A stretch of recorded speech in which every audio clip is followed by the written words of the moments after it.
Chapter 218. The woman shook off Duanmukei's hand. She looked at me fiercely and said, "I'm not leaving. I want to see what this woman can do to me. I'm going to throw it." Then, she picked up the bag that had fallen into the soup and slammed it on our table again. This time, it was fortunate that Han Hao caught Yi in time, so the soup didn't splash on Yi's body. On the other hand, Han Hao's back was splashed with soup, and Yi cried even harder. The surrounding customers who came to eat also stopped and looked at us. The restaurant's waiter quickly brought a towel and started to treat Han Hao and Yi. He also kept apologizing to us. I was very angry. I looked at the woman and said angrily, "Please apologize to him and the child." The woman smiled coldly and looked at me. "Apologize? Stop dreaming. I'm telling you, I've never apologized to anyone in my life. Don't even think about it." Clenching my fists tightly, I looked at the woman and said word by word, "Dao. Apologize." At this time, Han Hao stood up with Yi in his arms. He looked at me and said softly, "Honey, don't be like this." Luckily, it didn't splash Yi's eyes. It's not a big deal. She's probably just scared. Let's just forget about this. It's not good to make things worse. Look at Yi crying so hard. Let's take Yi out to play and distract her. It's not good for a child to cry too much. I calmed down for a while. I looked at Han Hao and then at Yi, who was lying in Han Hao's arms and crying her heart out. I thought about it and decided to swallow my anger. I picked up the things and looked at Han Hao. "Let's go." I took Yi from Han Hao's arms. Han Hao walked past the woman with the pile of clothes he bought for Yi. Before he took 2 steps, I heard the woman gloating behind him. "See, a coward is a coward. If you don't have money, capital or power, don't come to such a high-end restaurant to eat. Don't you think it's embarrassing? She wants to quarrel but she can't win. She's only fit to give birth to a child and be a housewife at home. That man is really blind. Following such a trash, he's not ashamed at all. He even dares to bring her out." Hearing the woman's words, I couldn't hold it in any longer. I handed Yi to Han Hao. I turned around and quickly walked in front of the woman. I reached out my hand and slapped her face. She was stunned for a moment. After she reacted, she covered her face and shouted at me, "You bitch! How dare you hit me?"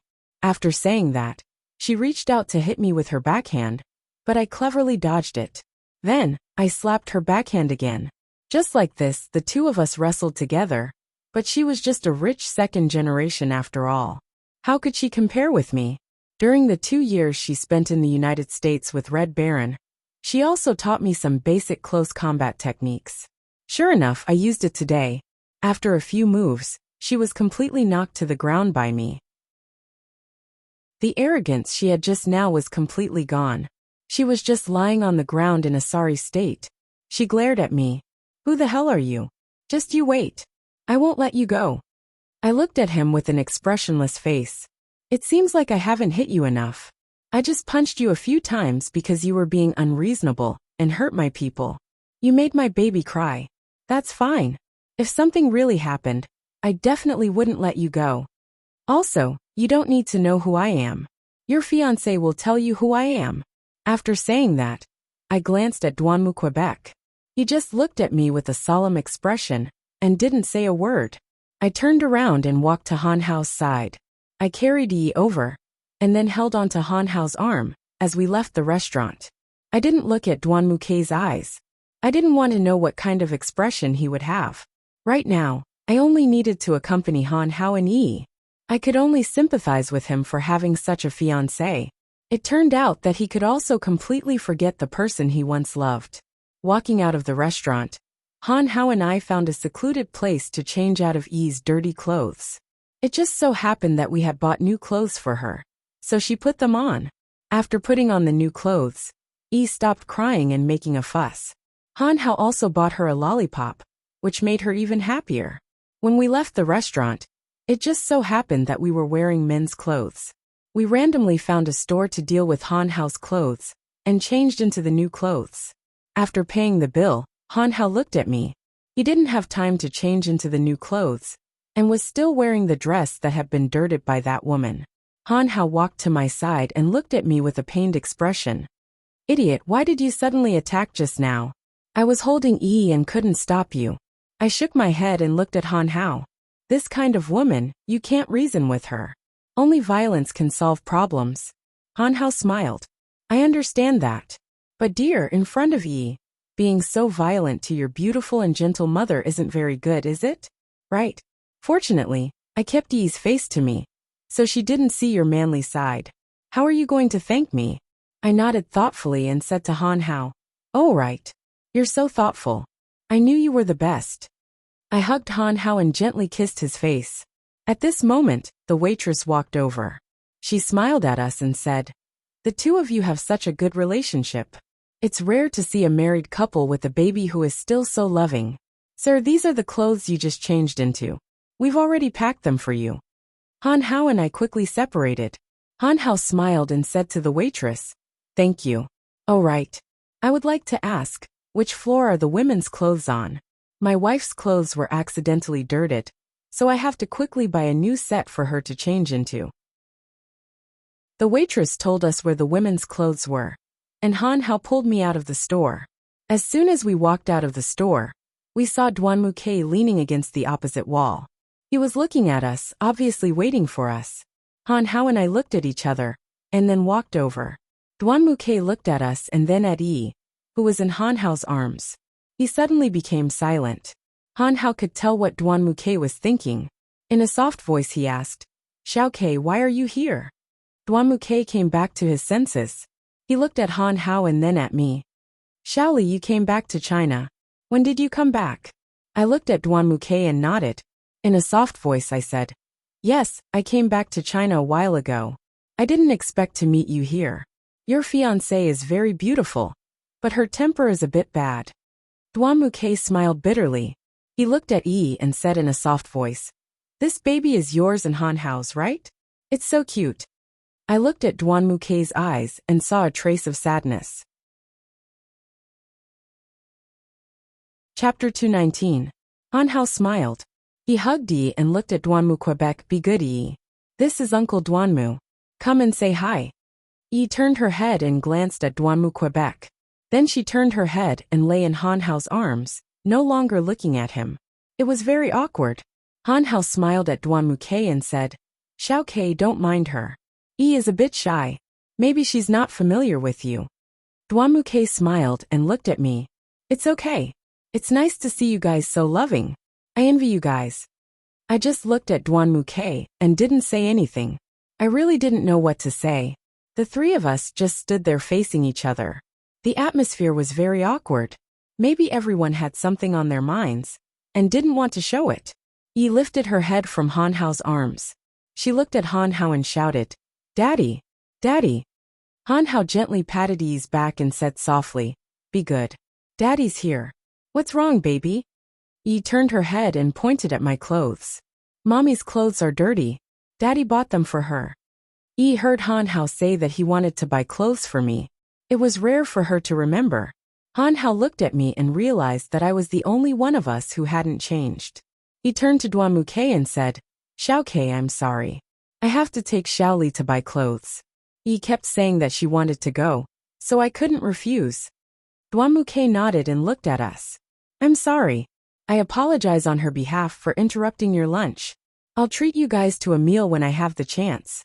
You guys go shopping first. I'm going back too. With that, Duanmuke waved at us and left. I watched Duanmuke's back as he left. My feelings were very complicated. It was hard to imagine that the once wanton and arrogant Duanmuke would become so tolerant. I didn't know if this was a good thing for him to train himself, or if it had restrained his nature. It made me feel uneasy. At this moment, Han Hao put his arm around my shoulder and whispered to me, Darling, don't think too much. Little K will be fine. The path he's walking now is his own choice. Don't think too much about it. He'll definitely be fine. Let's go. E ordered me to take you to buy clothes. Let's go. I want to buy beautiful clothes for my wife. With that, Han Hao took my hand and carried E's clothes to the women's clothing store. Because my style was fixed, the brands I bought were also fixed. I found a store that I often bought clothes from. As soon as we entered the store, I didn't even have time to pick out clothes before Han Hao put the things on the counter. and began to pick out clothes for me. I shook my head helplessly and sat down on the sofa. Han Hao, on the other hand, seemed to be very happy. He also seemed to be doing the same. Just then, a waitress came over and handed me a cup of coffee. She smiled and asked, "The gentleman and the baby over there picking out clothes, are they your husband and child?" I turned my head and looked over. Han Hao took out an outfit for Yi to look at. Yi's little head shook like a rattle drum. Han Hao put the outfit back on the rack and began to pick out other clothes. I nodded and said to the waitress, "Yes, they are. My husband and my child." The waitress looked at them again and smiled at me. "Your husband and your child have good taste. The clothes they picked out are perfect for you. Miss, you must be very happy to have such a caring husband and a cute child." I smiled at the waitress and said, "Thank you." It was as she said. I was very happy to have such a caring husband and such a cute child. As my thoughts wandered, Han Hao came over with a large pile of clothes. He sat down next to me and hugged Yi. "Darling, I've picked out so many clothes. Do you want to try them on?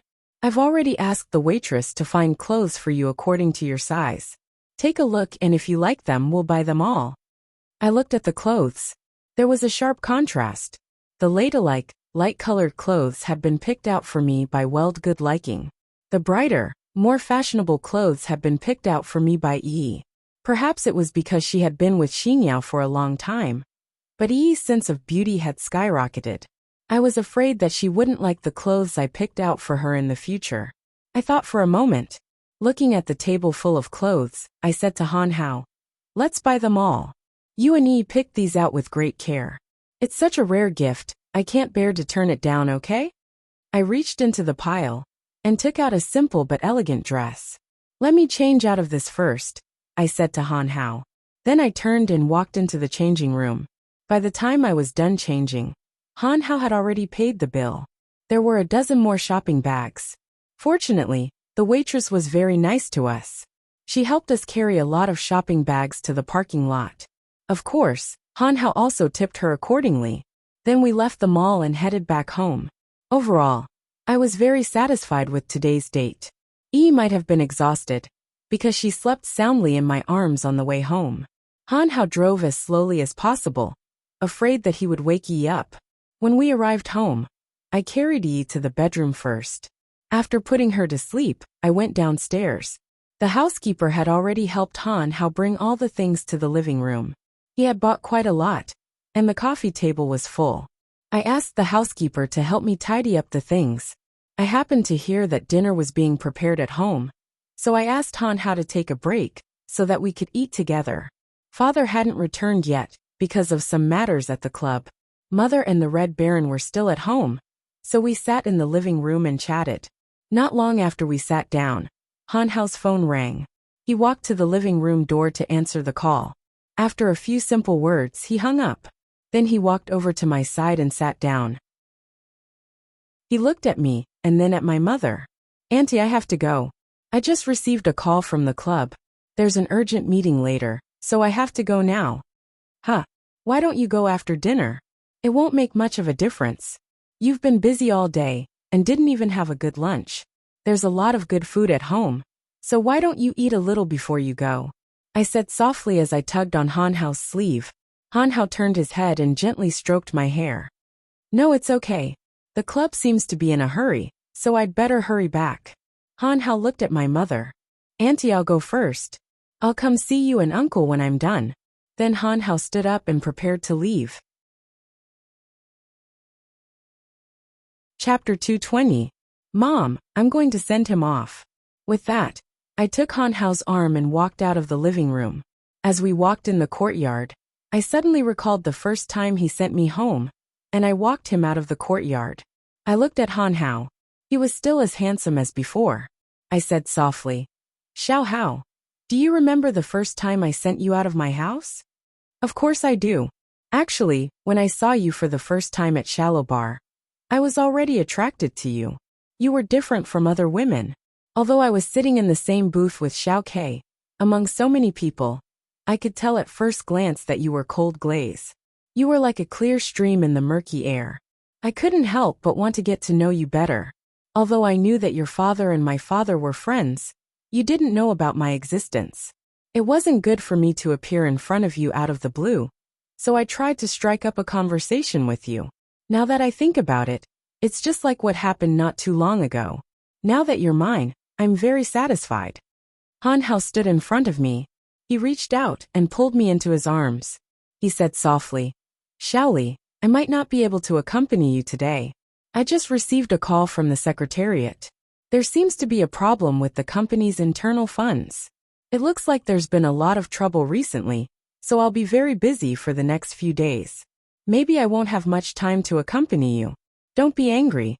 You have to explain to Yi for me. She likes to tug on adults' clothes when she sleeps.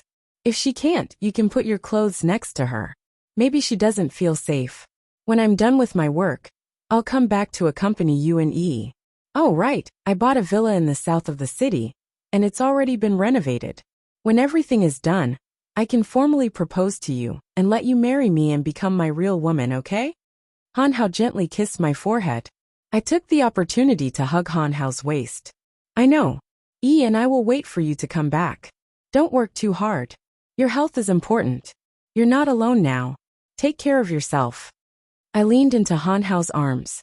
Although I was reluctant to part with him, a man should still prioritize his career. So I couldn't be soft-hearted and delay his work.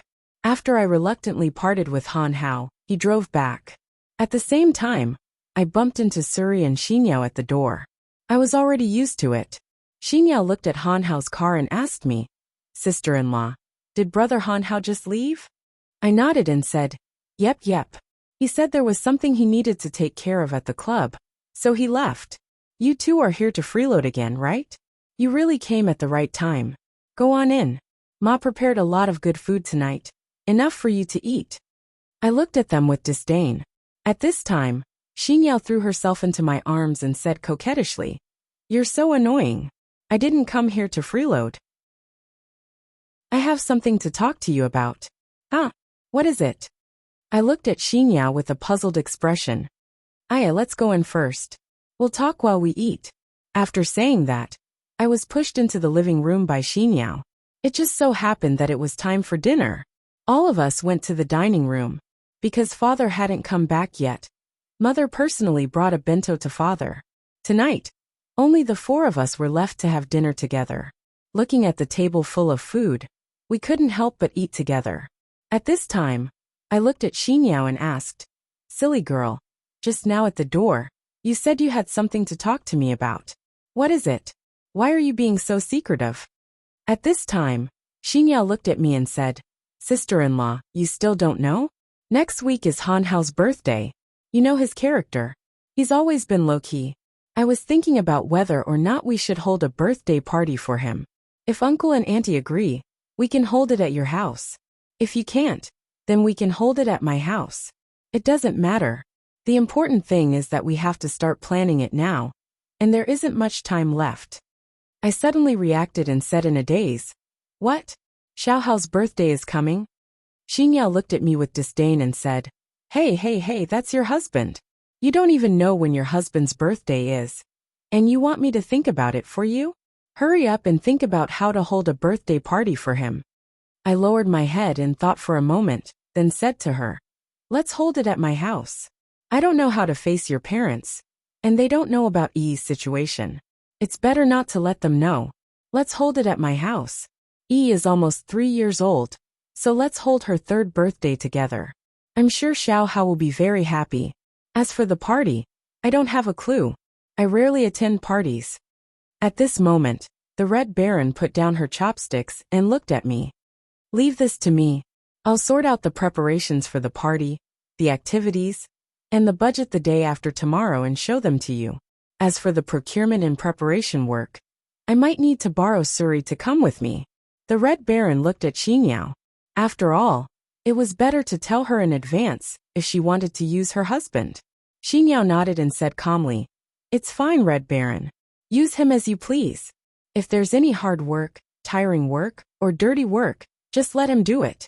If you think he's not useful, just find a place to throw him away. You don't have to return him to me. When she said that, the Red Baron and I almost spat out our food. This must be a fake wife. Suri shook his head helplessly and said to me, I don't have a choice. I really don't know what to do with this ridiculous wife of mine. Miss, I want to return the goods. Will you accept them? I smiled awkwardly and said to him, I won't take the blame for this. You'd better take your wife in. The few of us chatted noisily at the dinner table for a long time. After dinner, Suri found an opportunity to whisper into my ear. Miss, find an opportunity and ask the Red Baron to tell you about the Kurosawa situation. I nodded and understood what he meant. I used Yi's bath as an excuse and asked Xinyao to go upstairs to give Yi a bath. Now only Suri, the Red Baron, and I were left in the living room. I looked at Suri and asked softly, Suri, what do you want to tell me? I just received news this afternoon that there's a problem with one of the Kurosawa projects. The company has lost another sum of money.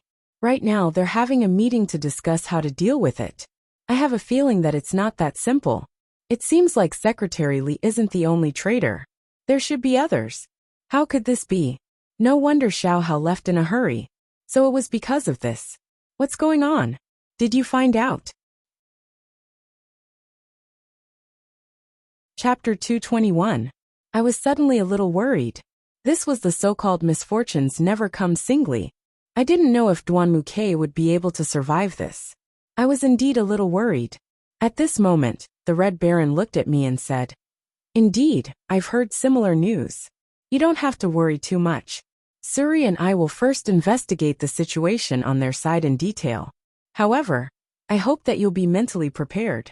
Due to the lack of smooth capital flow and the lack of funds over a long period of time, Black Scorpion Corporation might go bankrupt. So it's best that you be mentally prepared. Also, there seems to be some movement in our society recently. I feel like they're trying to acquire Black Scorpion Corporation's loss-making projects. To put it bluntly, this is called looting a burning house. But since I'm working for the Red Minghui, of course I'll support the society's actions. However, as your friend, I know that you're a soft-hearted person, so I should still tell you about this. What? Acquisition projects? I was very surprised by the Red Baron's words. Suri nodded and said, Red Baron is right. The Black Scorpion Corporation's loss-making projects were all resold to some small companies. After that, these projects either stopped or were resold again. Also, the president had been in a meeting recently. I just happened to run into someone who came to attend the meeting. He wasn't a member of our society. I've asked the secretary indirectly, and it seems that he's someone from the company that acquired the Black Scorpion Corporation's loss-making projects. It seems that our Red Minghui really does intend to acquire the Black Scorpion Corporation's projects, but there's no way to do it openly, so we can only deal with it through resale. The president's methods are still very good. How can this be? The Kurosawa are already very miserable. Why does father have to make a move on the Kurosawa at this time? Could it be that the Kurosawa's loss-making projects are so important to father? It was a project that had already been abandoned. Why were they eyeing it covetously? Duan Mutachio and Xiao Fengya must be under a lot of pressure right now. Both of them are already in poor health. How can they withstand such a big blow? No, I've decided to talk to my father. After hearing my father's true thoughts, I was suddenly worried about Duan Mutachio and Xiao Fengya. After all, they had treated me well after I married Duanmu Quebec. How could I bear my father doing such a thing to them? At this time, the Red Baron walked up to me. She reached out and patted me on the shoulder, saying, If you really have this idea, you might as well find a way to comfort them. It's better than having a conflict with the president. Don't you know him? If the guild leader wanted to do something, who could stop him or change his mind? Even Madam couldn't change his mind, let alone you. The help we've given to the Kurosawa is really a drop in the ocean. Also, misfortune never comes alone. Now, even the police and the prosecutor's office have their eyes on the Kurosawa. They definitely aren't clean either. So they must be under a lot of pressure. I sighed and looked at the Red Baron. Red Baron, I have to prepare for Xiao Hao's birthday party next week, so I won't be busy for the time being. After the birthday party is over, please arrange for me to go to the Duanmu's house. I want to visit my parents. Don't let my parents know. If my father finds out, He'll definitely be angry. The Red Baron shook her head helplessly. All right, I got it. I'll arrange it for you. Don't think about anything now. Just focus on accompanying Han Hao and Yi. Oh right, help me these few days. I'll help you transfer 10 million RMB. You want to send it to Duan Mutachio in Shaofinga, right? I can already guess what you're going to say. The Red Baron interrupted me before I could finish. As expected, she knew me very well. I nodded and looked at her meaningfully, hoping that she would agree. Miss, you have to know that the funds you can transfer are limited. Whether the Kurosawa can survive this crisis or not is still unknown. If you cut your own flesh bit by bit to make up for them, let's not talk about what the president will do to you if he finds out. Have you considered yourself? You need funds to get married to Han Hao. You also need funds to take care of Yi. Will the Kurosawa accept your kindness? I'm not against you doing this, but I hope you can consider it carefully. I don't want you to do something you'll regret. Do you understand? The Red Baron reached out and hugged me gently. Ever since we arrived in America, whenever I felt helpless, the Red Baron would hug me like this. It was her unique way of calming my anxious heart. I leaned into the Red Baron's embrace and whispered to her, I know. I won't do anything stupid. Just treat it as the last time I'll do something for their family. I can't bear to see them being depressed all day long. Even if it's just doing my best, I want to make them feel better. So Red Baron, please help me one more time. The Red Baron nodded helplessly. After we finished talking, we returned to the living room. Xinyao had already bathed Yi. She was happily playing with Yi in the living room. I looked at Suri and saw that he also looked disappointed. I whispered to him, Xinyao doesn't know about this yet, does she? Suri nodded. She doesn't know yet. This is also President Duanmu's request. After all, Xinyao has never been involved in any of the matters of the Black Nightmare Group.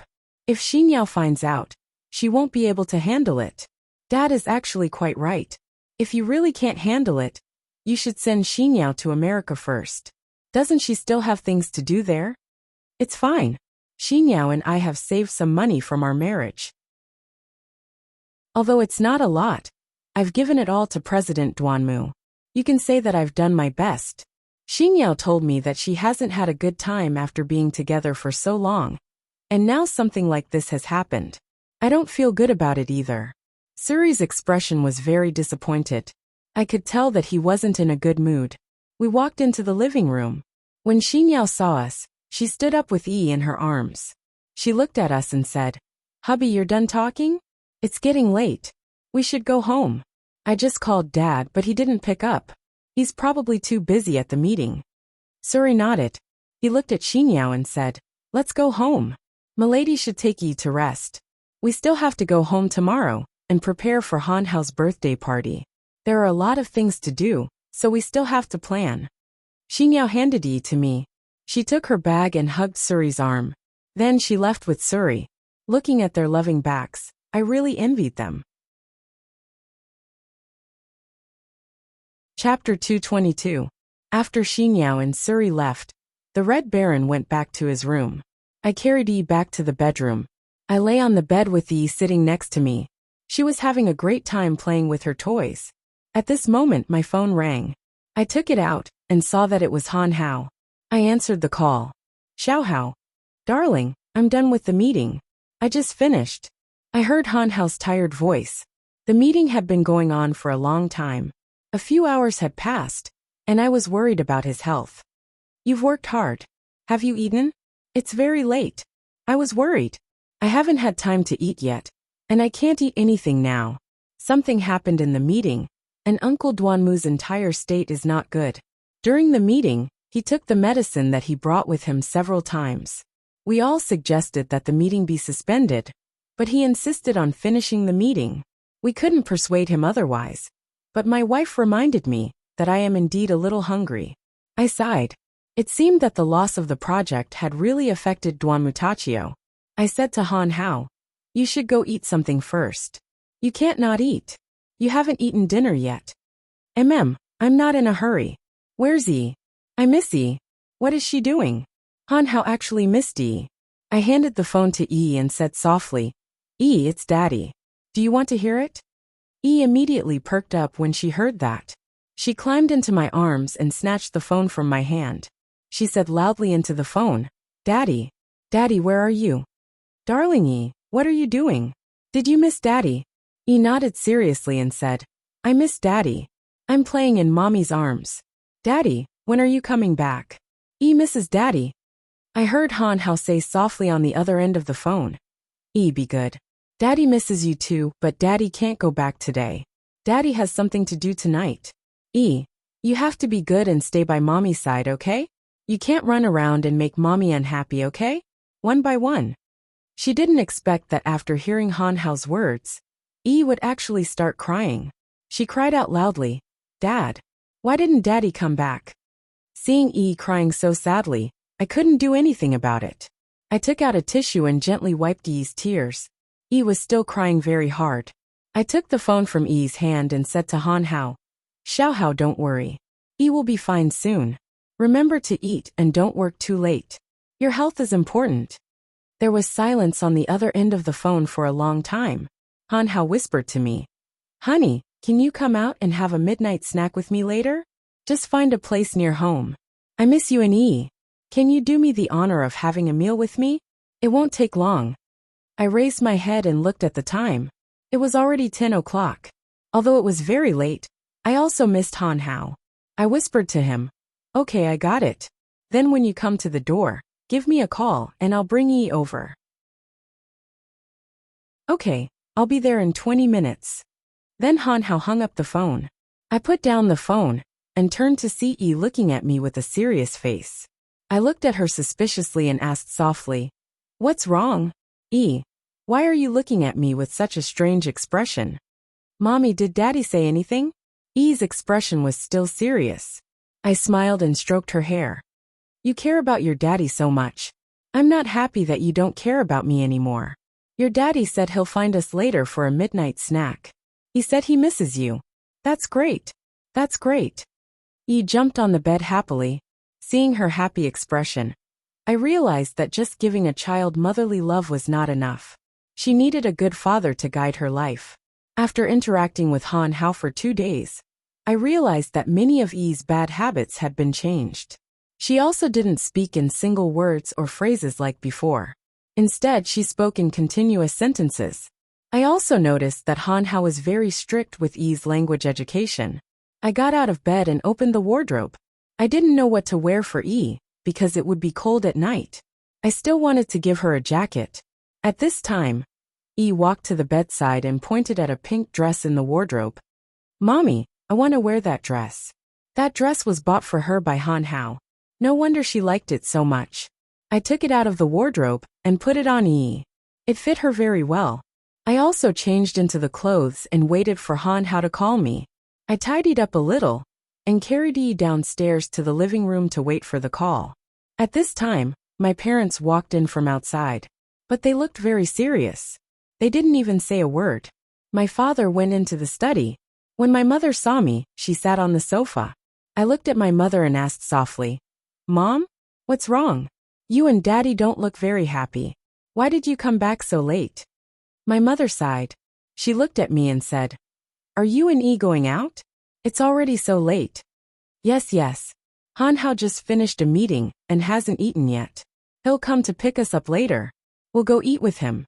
It just so happens that he misses E and E misses him too. What's wrong? Mom, I rarely see you this angry. So that's how it is. Then you have to be careful. I'll tell you the details when you come back. I'm about to die from anger because of your father." Looking at my mother's angry face, I shook my head helplessly. At this time, my phone rang. It was Han Hao. I carried E and stood up. I said to my mother, "Mom, don't be angry. We've been married for so long. It's getting late. You should rest. We'll talk about the details tomorrow." After a simple conversation with my mother, I carried E out of the living room. Han Hao had already arrived at the station and was waiting for us at the entrance. When E saw Han Hao, she struggled out of my arms and ran in front of Han Hao. Han Hao directly picked E up. E wrapped her arms around his neck and gave him a big kiss. I walked in front of Han Hao. He looked at me and said softly, "Let's go. I've booked a table at a barbecue restaurant nearby. I nodded and followed Han Hao into the car. When we arrived at the restaurant, we got out of the car and walked in.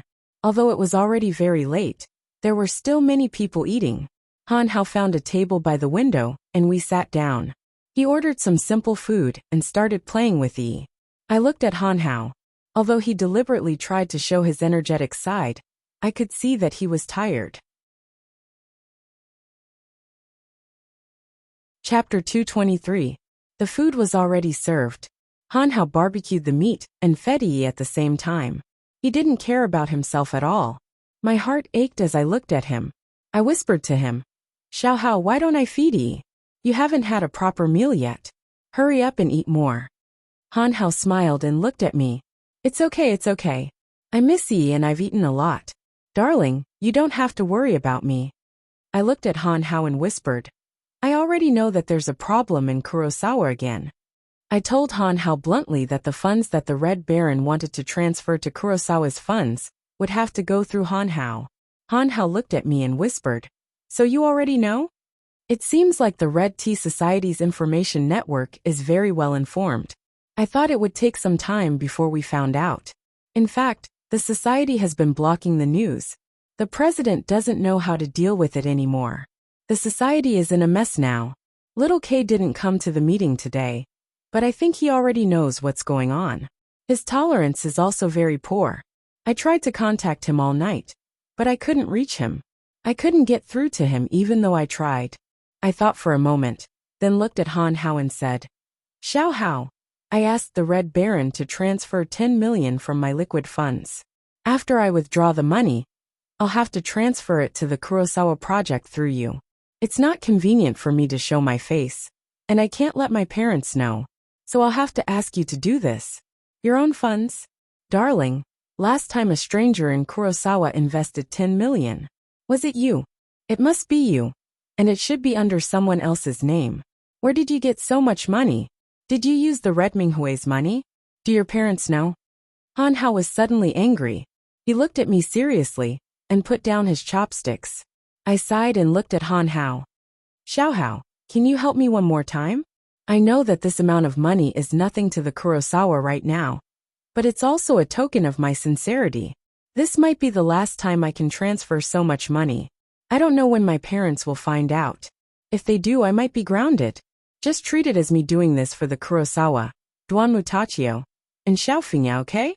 Xiao Hao, please." Han Hao looked at me and suddenly compromised. He looked at me and said, "Xiaoli, I promise you, but you have to promise me that this will be the last time. I don't want to see you like this again. You used 20 million for the Kurosawa.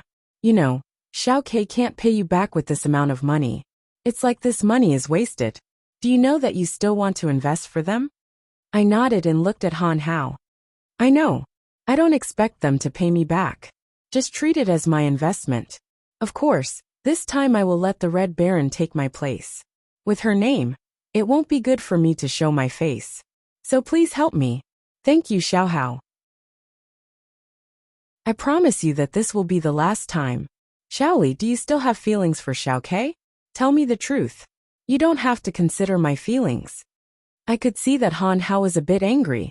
I shook my head and said softly, "I don't have feelings for him. Don't you believe me? I already promised to be with you. Don't you believe me?" "It's not that I don't believe you. I just want to know if you still have feelings for him.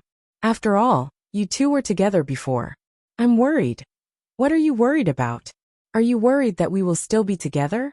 "Han Hao, you hurt my self-esteem too much. I really want to be with you. I just don't want to see the Kurosawa fall. Am I wrong? Are my feelings for you so easily shaken in your eyes? You disappoint me too much. Forget it. I don't need you to help me with this. I can handle it myself." I interrupted Han Hao's words. I stood up and walked in front of Han Hao. I grabbed Yi from his arms and left the barbecue shop without looking back.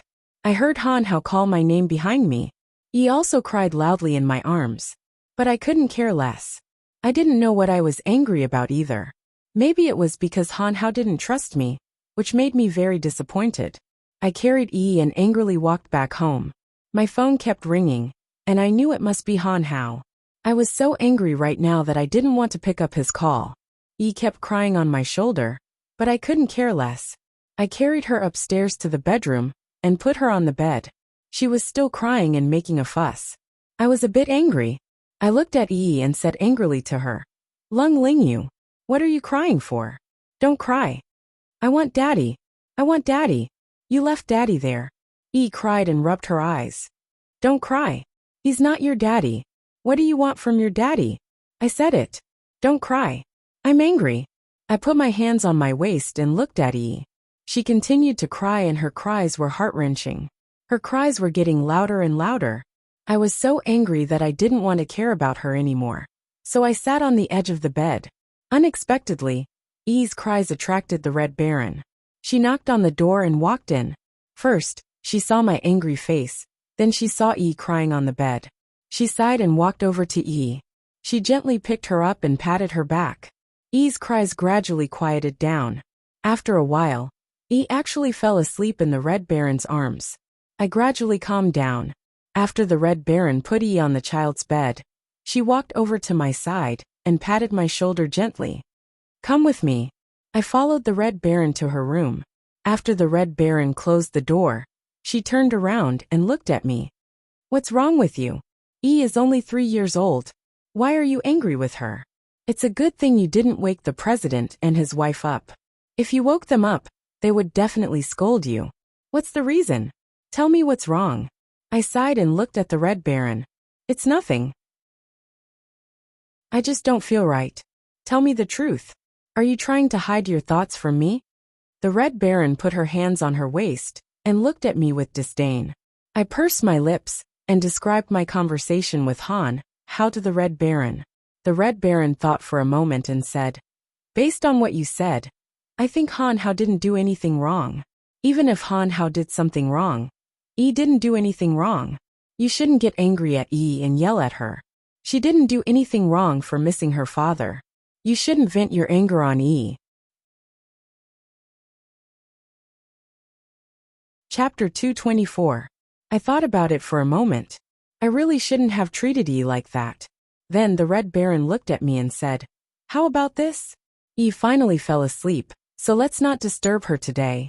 When you wake up tomorrow morning, you have to apologize to Yi. Yi is the most sensible child I've ever met. If you were to throw a tantrum at her, she would remember it. Children are their parents' mirrors. So remember to apologize." I sighed and looked at the Red Baron. All right, I got it. I was too anxious. Maybe it was because I didn't feel safe. I already cared a lot about him, but I didn't expect him to think that I still loved someone else. At this time, Red Ju's mobile phone rang.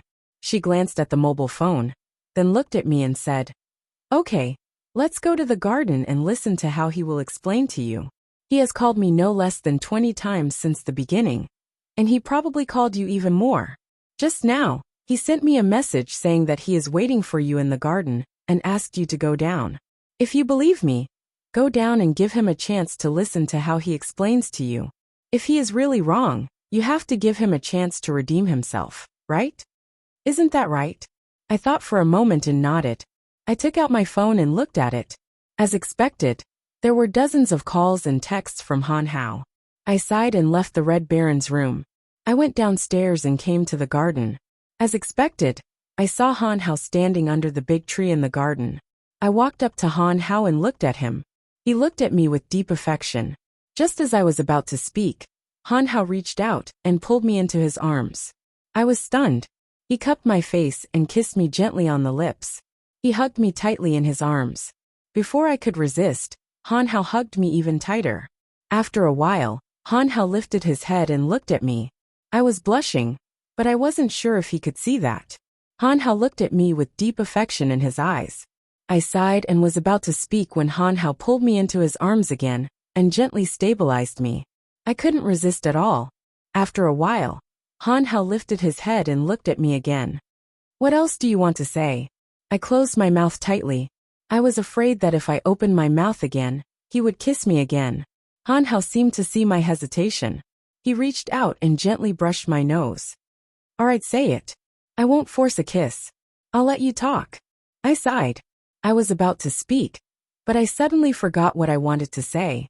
It seemed like I wasn't that angry anymore. I looked at Han Hao and said, All right, I forgot what I wanted to say. I don't think there's anything else to say. Let's just let bygones be bygones. I don't want to talk about it anymore. Hanhao hugged me in his arms. He gently stroked my hair and said, Silly, I've reflected on it just now. Indeed, I didn't consider your feelings when I said those words. Actually, I didn't mean it that way. I was just afraid. I was afraid that you would leave me. But I know that your feelings for me are true, so I'm very satisfied. So please don't be angry. I shouldn't have thrown a tantrum at you and left without looking back. I did something wrong just now too. I vented all my anger on Yi. He was crying so hard.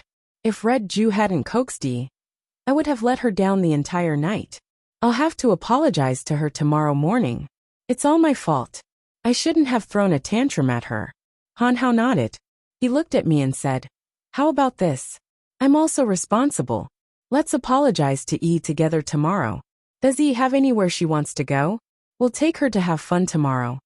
That's good too. But Kurosawa is such a big thing. Is it appropriate for you not to go? Don't let us delay the important matters. That won't happen. The chairman hasn't made a clear decision yet, and the board of directors hasn't made any announcements. I've already told the secretary to call me immediately if there's anything.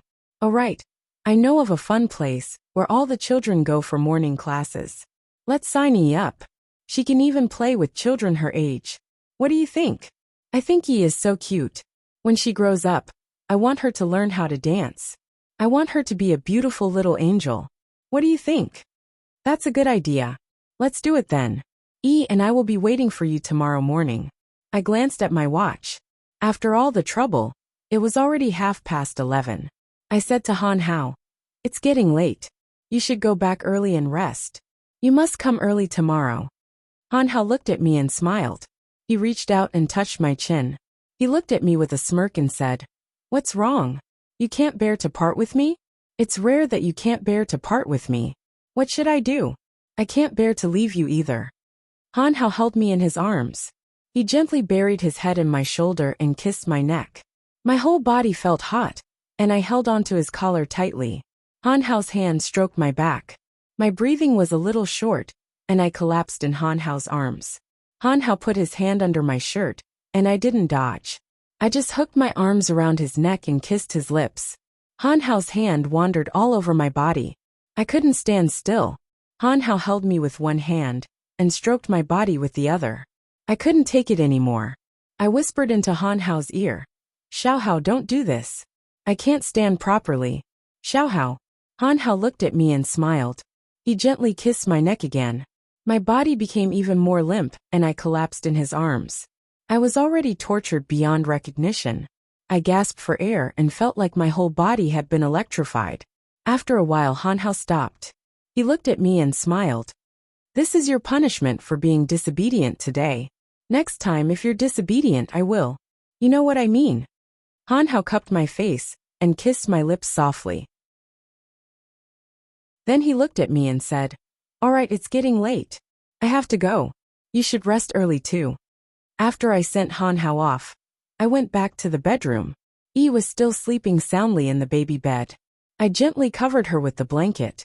Maybe it was Hanhao's intimate actions that ignited my desire. My body was still a little hot. Maybe it was because I had feelings for Hanhao. I was actually fantasizing about having sex with him.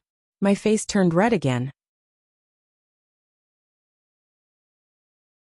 Chapter 225. She rubbed her eyes and looked at me, as if she was still angry with me. I picked her up and gently patted her back and said, Yi, Mommy has something to tell you. Can you let Mommy finish? Yi rubbed her eyes and nodded. I sighed and looked at Yi. Yi, Mommy was wrong. Mommy shouldn't have lost my temper with Yi yesterday. Yi didn't do anything wrong. I shouldn't have vented my anger on you and didn't consider your feelings. So can you forgive Mommy? Don't be angry with Mommy anymore. Mommy won't do this again. I promise you. Yi stopped crying and looked up at me. She reached out and hugged my neck. Then she said softly, Yi isn't angry anymore, but Yi misses Daddy. There was a trace of sobbing in her voice.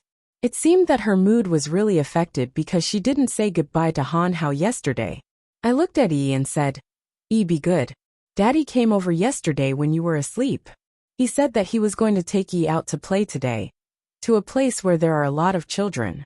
He told us to wake up early. So Yi needs to wash up and eat breakfast now. Do you understand? Yi looked at me and nodded sincerely. Then she struggled out of my arms and ran to the bathroom. I was very happy to see Yi being so obedient. After I took Yi to wash up and eat breakfast, I received a call from Han Hao. We set off. As soon as we walked out of the door, we saw Han Hao. Yi ran over to him, as if she was flying. Han Hao picked her up. The two of them were so close that I felt a little jealous. We arrived at the Early Childhood Education Center. There were a lot of classes for young children. There were a lot of parents and children here. As expected, there were a lot of children around Yi's age. Yi was very excited when she arrived and looked around. Han Hao quickly signed Yi up for a year's classes. This place was like a kindergarten. Babies could stay here for the whole day, or leave with their parents after class. It was all voluntary. It was more convenient for office workers. I happened to see the price of this Early Childhood Education Center. It wasn't something that an ordinary family could afford. Han Hao signed up for a year's classes. It must have cost a lot, but I could see that Han Hao really liked Yi. At this time, Han Hao came to me with the class schedule. He handed it to me and said softly, "Dear, I've signed up for Yi's classes. She can start class today." I just took a look. In 10 minutes, the class is for children's ballet. I also bought a beautiful dance outfit for Yi. After he said that, Han Hao took out a beautiful ballet outfit from behind him. Yi's eyes lit up when she saw it. After we changed Yi's clothes, we entered the classroom. The teacher was very gentle and patient with all the children. Yi wore the little dress and stood in a row near the side. Unexpectedly, the teacher brought Yi to the front row and had her stand in the middle.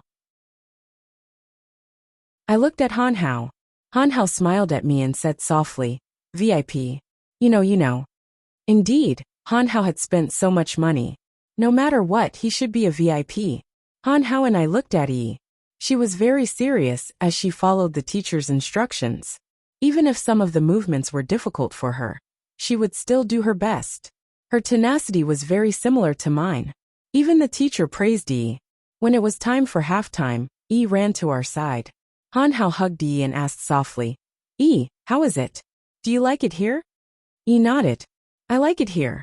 There are so many children here. Just now, the teacher told me that there will be an art class later. I'm so happy."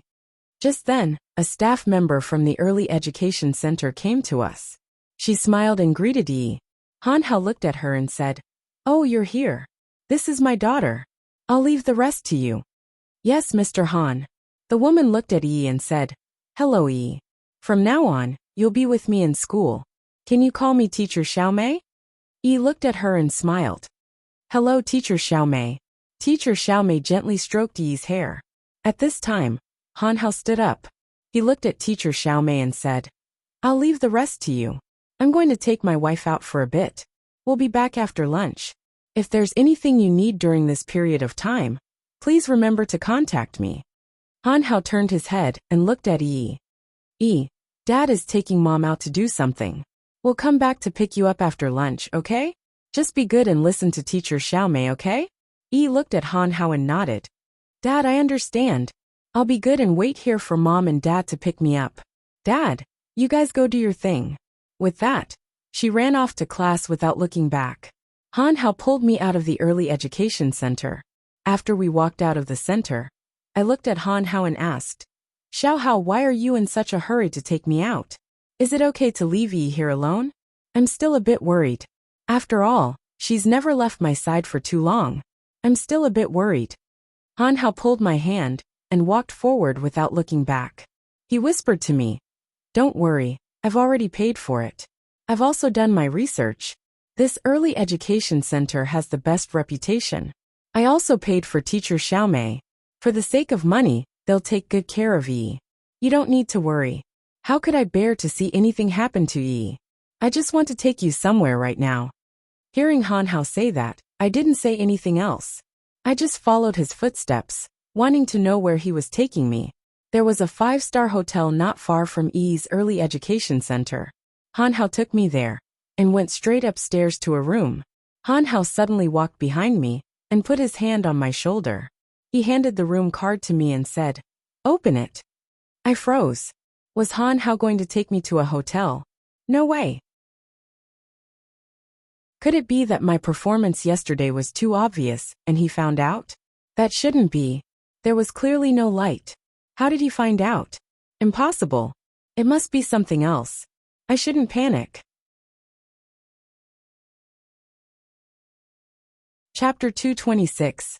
I took the room card and opened the door. I saw that the lights in the room were dark red. The floor of the room was filled with small candles and rose petals. In the middle of the room was a dining table with candles, steak, and red wine. The table was covered with flowers. Han Hao suddenly reached out and hugged me from behind. He softly whispered into my ear, "Do you like it, darling?" My face was a little red as I leaned into Han Hao's embrace. Not knowing what to do, this warm scene suddenly made my heart beat faster. At this moment, Han Hao walked in front of me from behind. He knelt on one knee in front of me and took out a diamond ring from his pocket. He looked at me and softly said, "Shaoli, I know you don't like to show off, so I planned this marriage proposal. Although you just agreed to be with me not long ago, my feelings for you are very, very deep. I think you should understand my feelings for you. Right now, I really want to take care of you and E. Can you give me this opportunity? Shaoli, promise me. Will you marry me?" Han Hao looked at me with deep affection. I looked at Han Hao. I had been completely conquered by him. How could I have the heart to refuse him? My eyes glistened with tears. I suddenly felt that my heart didn't have to wander alone anymore. I looked at Han Hao and nodded. I softly said to him, "Xiao Hao, I'm willing. I'm willing to marry you. I'm sorry that it took me so long to say yes." Han Hao's eyes were also wet. He put the ring on my hand and gently kissed it. Then he stood up and hugged me in his arms. He gently kissed my lips. Han Hao looked at me and softly said, "It's not too late. I'm satisfied with this answer. I don't care about anything else. Shaoli, thank you for giving me the opportunity to truly have you." Han Hao lowered his head and kissed my lips again. I hugged him tightly and felt his gentleness. At this moment, Han Hao carried me horizontally. I hugged his neck tightly as he carried me to the bed. I knew that I couldn't avoid this tenderness, so I chose to accept it. After all, this was the man I loved deeply. Han Hao carried me to the bed and pressed his whole body on top of me. My face was a little red, and I didn't know what to do. At this moment, Han Hao looked at me and gently kissed my neck. He softly said, "Let's finish what we didn't finish yesterday, shall we?" My face turned even redder. I said softly, I haven't taken a shower today." I was completely incoherent. I didn't know what I was talking about. At this moment, Han Hao hugged me and smiled. He looked at me and said, "Silly girl, let's take a shower together. I want to take a shower with my dear wife too." Then, Han Hao carried me and I sat opposite him. Han Hao said softly, "I'm going to start undressing you." Hearing Han Hao's words, my face turned even redder. Han Hao reached out and started unbuttoning my shirt. However, I could feel Han Hao's hand tremble. Han Hao glanced at me. I lowered my head and didn't dare to look at him. Then, Han Hao said softly, I'm going to test the water temperature." Then, Han Hao ran to the bathroom and took a bath towel to cover me. Then he rushed into the bathroom again. Maybe because he was too nervous, he didn't close the bathroom door. When I walked to the bathroom door, I saw Han Hao standing at the bathroom door. He had his back to me as he turned on the water and tested the temperature of the water. When the temperature was about right, Han Hao suddenly stood up and took off his shirt. Han Hao's perfect body appeared in front of me. Then he started taking off his pants. I stood behind him and watched him take off his shirt, pants, and underwear. Then he stepped into the bathtub. My face was very red, and my heart was beating very fast. Han Hao suddenly looked at me standing at the door. He was so scared that he shouted, "Ah, Shaoli, why are you here? When did you appear? Could it be? God, you couldn't have seen me when I was changing, right? Ah, you saw me." Han Hao's face became very red. Looking at his shy appearance, I laughed. I walked over to him and sat in the bathtub. I walked towards him, and took off the towel draped over my body. I walked into the bathtub and sat opposite Han Hao. Han Hao looked at me, and his face was very red. I looked at him and smiled. I walked to his side and gently leaned on Duanmukei's shoulder. Han Hao took the opportunity to hug me in his arms. I leaned against his chest and could hear his heartbeat. After soaking for a while, I gently wiped his chest. Han Hao's face turned even redder. I could feel that his desire must have reached its peak. Thinking about it, it didn't seem good for me to tease him like this. Just as I was about to leave his embrace, I didn't expect him to hug me even tighter. Han Hao cupped my face and kissed my lips. He said softly, "What's wrong? Are you going to run away after talking? I'm not teasing you. You're thinking too much." My eyes flickered. Han Hao smiled and stood up with me in his arms. I tightly hooked my arms around his neck. The places where our bodies touched seemed to ignite my desire. My whole body felt weak. Han Hao walked out of the bathtub and helped me down. He took a bath towel and gently wiped the water off my body. Then he wiped the water off his own body. Then he picked me up again and walked out of the bathroom to the bed. He put me on the bed and pressed his body against mine, looking at me with a gentle gaze. He gently kissed my forehead and said, "Shaoli, do you know how long I've been waiting for this moment? But I don't have much experience. After all, it's my first time. You can't laugh at me." I could feel that Han Hao didn't have much confidence when he said this. I reached out and hooked my arms around Han Hao's neck. I looked at him and said softly, "Xiao Hao, can you be a bit gentler? I'm a bit scared."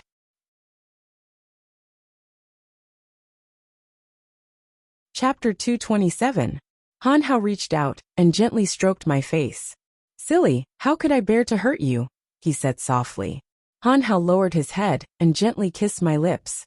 He kissed my face and then my neck. I hugged Han Hao's neck tightly and felt my whole body relax. I lay under him and felt his gentleness as I gasped for air.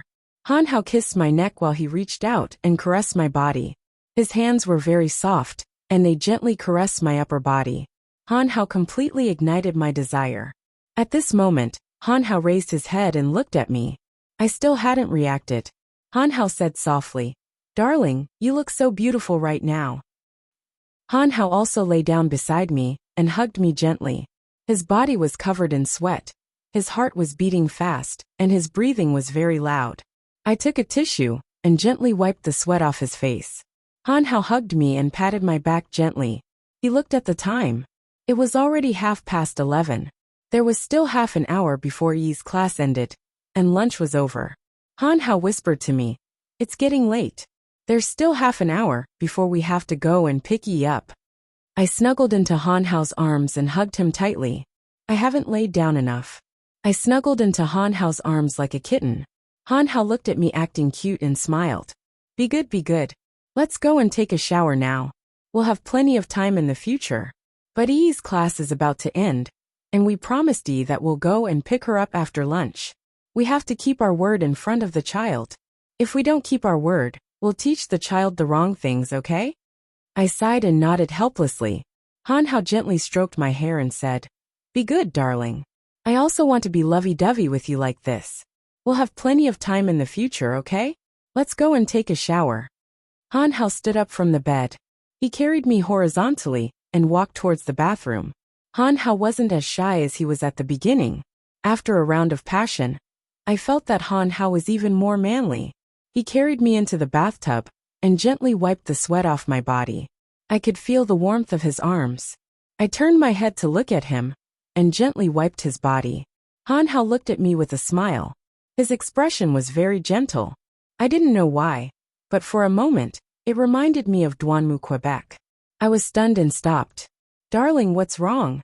Han Hao looked at the dazed me and asked. When I heard him call me, I reacted. I shook my head and threw myself into his arms and hugged him tightly. Han Hao hugged me too. I really cherished the time I had with him. I didn't know why, but I was suddenly afraid that he would leave me. After Han Hao and I cleaned up, we ate a simple meal and left the hotel for Yi's early education center. On the way, Han Hao held my hand. After a long time of torment, he was even more energetic. On the other hand, I was a little tired. Moreover, There was a dull pain down there. I sighed in my heart more than once. Han Hao was really amazing. He tormented me until my limbs were weak. Han Hao looked at my listless appearance and said worriedly, "What's wrong, darling? Is it because you did it just now? Why do I feel like you don't have any energy at all? Or did you catch a cold? Do you want to go to the hospital?" I shook my head and looked at Han Hao. "It's nothing. It's a little uncomfortable down there. Maybe it's because I haven't done it for a long time." Han Hao looked around and saw that there was no one around. He leaned close to my ear and whispered, "I'll tell you a secret. Actually, it's quite painful down there, but I can endure it. After school is over, let's not go anywhere else. Let's just go home and have a good rest. I'll also tell Uncle and Auntie about our marriage." Hearing Han Hao's words, I nodded in agreement. Han Hao and I arrived at Early Education Center just in time for lunch. I looked through the glass window and saw that was eating. The lunch in the Early Education Center was very good. I saw that was eating very happily. All of the children were eating seriously. Han Hao and I sat in the corridor and waited for to finish eating. After the children finished eating, all of the children came out. At this time, also came out. She saw us and ran over to us. She threw herself into Han Hao's arms. Han Hao kissed and then said to "Darling girl, did you have fun this morning?" Nodded vigorously and said, Yes. There are a lot of fun things to do here. There are also a lot of children around my age. I even became good friends with one of them." At this time, a little boy came out of the classroom. He climbed down from Han Hao's arms. She ran over to the little boy and then pulled him over to us. She looked at us and said, "Mommy, Daddy, this is my boyfriend. His name is Han Hao and I looked at each other and couldn't help but laugh. Han Hao looked at and patted head. He smiled and said, "This is your boyfriend." Boyfriend, hello. You're so handsome." The little boy held hand tightly and said softly, "Hello, Uncle and Auntie." At this time, Han Hao looked at and said, "It's getting late. We have to go home. Your little boyfriend is going home later too. Can you two meet again next time?"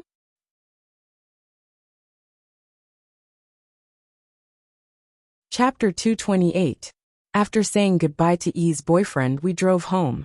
On the way home, was very excited. She told us about what had happened at the Early Education Center. It seemed that really liked the Early Education Center. Han Hao and I agreed that we would bring to class whenever we had time. On the way home, I was still listless. Han Hao turned to look at me, and then reached out to touch my hand. He said softly, "Darling, are you still not feeling well? I'll drive faster and get home faster." Han Hao increased the speed of the car. Not long after, we arrived home. When we got home, we got out of the car and entered the house. My parents were sitting in the living room, one on the left and one on the right. Both of them were doing their own things and didn't speak to each other.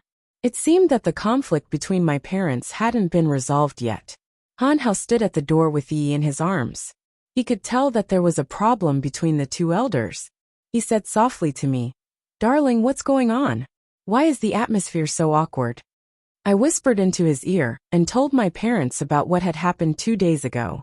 At this time, Han Hao walked over with in his arms.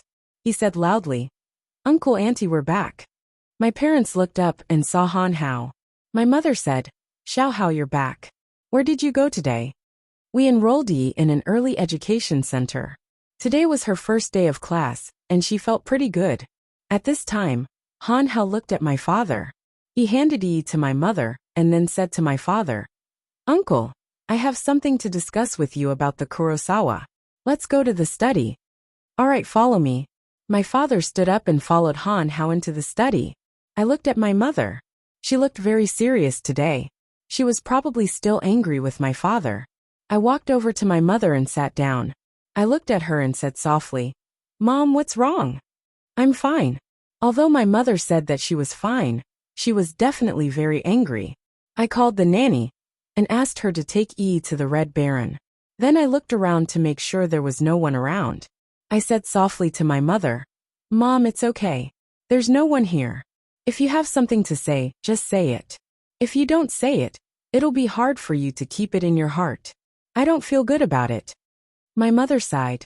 She said to me, "Your father is too selfish." I used to think that he was a hard-working person. I didn't expect that he would become so cunning as he got older. Now he learned how to take advantage of others. I looked at my mother in confusion and asked softly, "What's going on?" "Mom, tell me in detail. Don't be angry." You should have heard about the internal problems in Kurosawa. People in their company poached part of the company's internal funds and caused many projects to go bankrupt. Tell me, when you married Xiao Kei, let's not talk about how Xiao Kei treated you afterward. Duan Mutachio and Xiao Fengya treated you very well. Even when Xiao Kei didn't treat you well, they were on your side. Tell me, with this kind of relationship, it's not like you won't interact with each other, just because you don't want to be in-laws. Shouldn't you help each other at this critical time? But what about your father? He secretly sent people to empty Kurosawa's deficit projects behind my back. The Kurosawa couldn't auction these projects. But your father used 2 hands to merge these projects into the Red Minghue's name. How could Duan Mutachio not know about it? No one is a fool. They just don't want to lower themselves to our level. When I found out about this, your father actually told me to stay out of it. At that time, I was so angry that I didn't know what to say. When I found out, I immediately called Xiao Fengya. Just by listening to her voice, I knew that she must be tortured to death.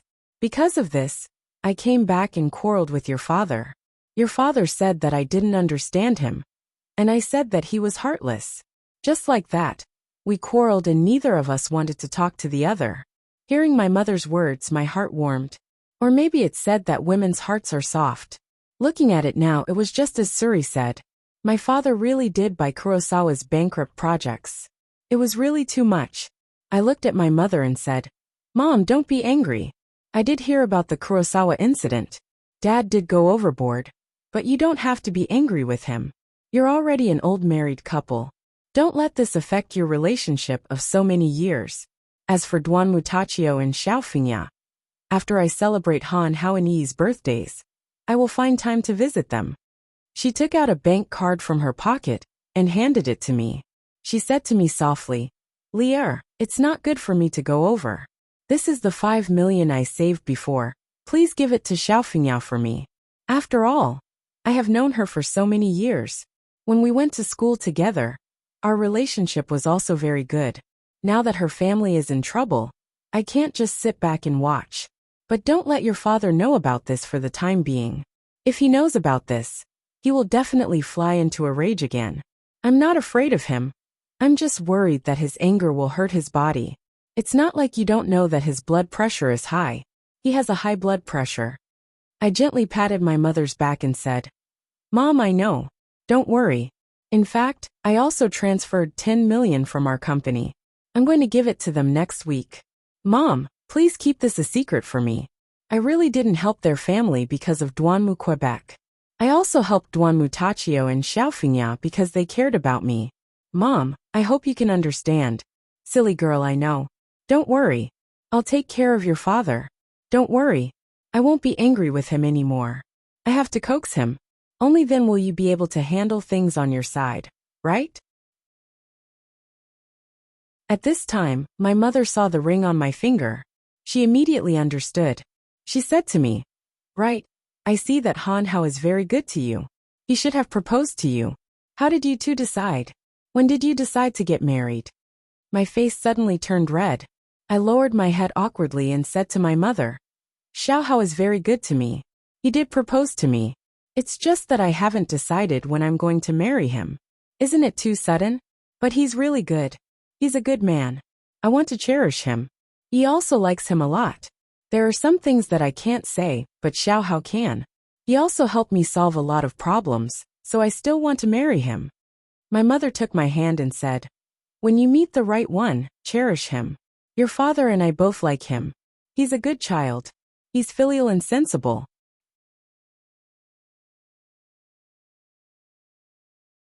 Chapter 229.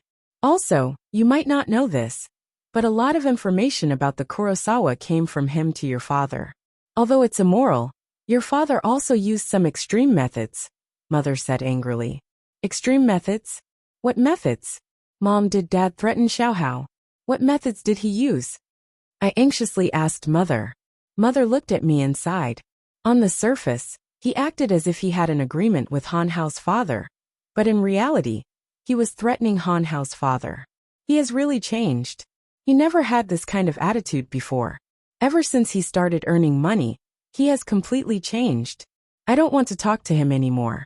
That's all. Mother was obviously disappointed. If what she said was true, I couldn't let father continue like this. Because of the Kurosawa matter, our family was already in a mess.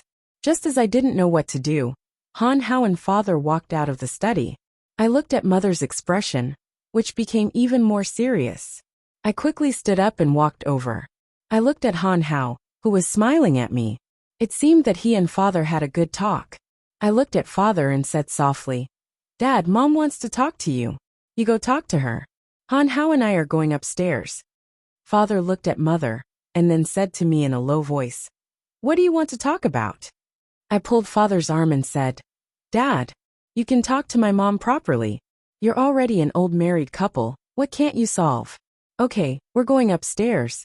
When we finish eating and come down, you two must make up. Finished speaking, I pulled Han Haotsung upstairs. Before we left, I gave my mother a meaningful glance. I pulled Han Hao upstairs. After we entered the bedroom, I quickly closed the door. I turned to look at Han Hao and said softly, What did you talk about with Dad? You talked for so long. Han Hao reached out and hugged me. He smiled and said, Of course, I told Uncle about our marriage. Nothing else. You didn't say anything else? I looked at Han Hao angrily. Han Hao was surprised when he saw that I was angry. He said to me softly, Honey, what's wrong? I just talked to Uncle about our marriage. I didn't say anything else. I reached out and pushed Han Hao away. I looked at him and asked, I hope you're not lying to me. Xiao Hao, I heard that you were threatened by my father and told him about the Kurosawa. Is there such a thing? Han Hao was bewildered. He lowered his head and didn't look at me. I understood that Han Hao had his difficulties. Otherwise, he wouldn't compromise like that. I looked at him and felt sorry for him. I threw myself into his arms and hugged his neck tightly. I whispered to Han Hao, Xiao Hao, why are you so stupid? Why did you do that? Does Uncle know? You will be held hostage by my father for the rest of your life. He is that kind of person. Don't think that he is just saying it casually. If something really happens to you, Dad won't let you go. Just treat it as me begging you, okay? For me, for E, you have to take good care of yourself, okay? Tears flowed from the corners of my eyes. Silly, why are you crying so sadly? Auntie told you, didn't she? Actually, I did it willingly, because I fell in love with you when I first saw you. Your father knew that you were soft-hearted and not suited to be a spy, so he asked me to go.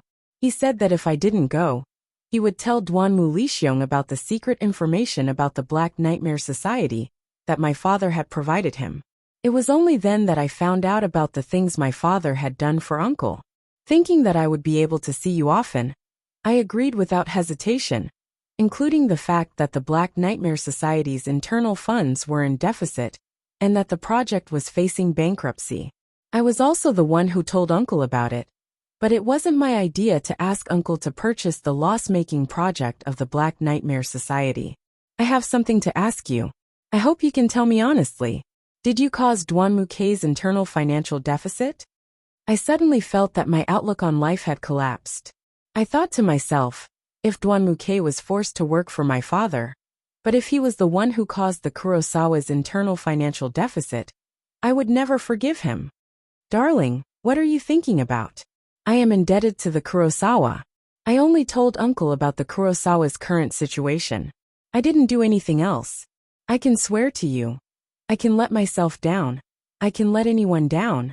But I can never let my family down. I can never let you down. I can never let you down. I can never let the Kurosawa down.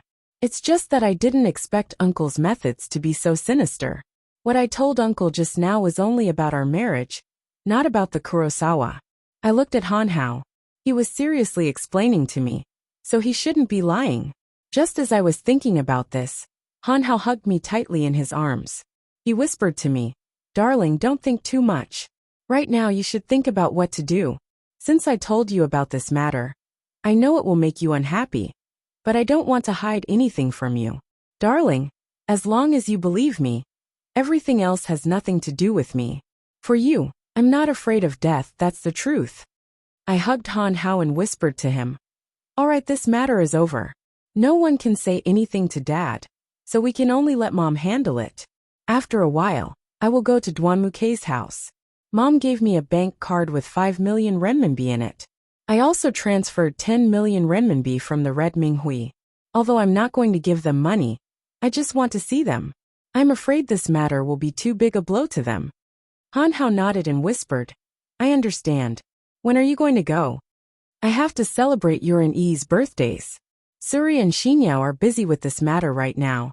It won't be good if I tell them not to do it. Also, this is the first birthday I'm spending with you. It means a lot to me, so don't refuse me.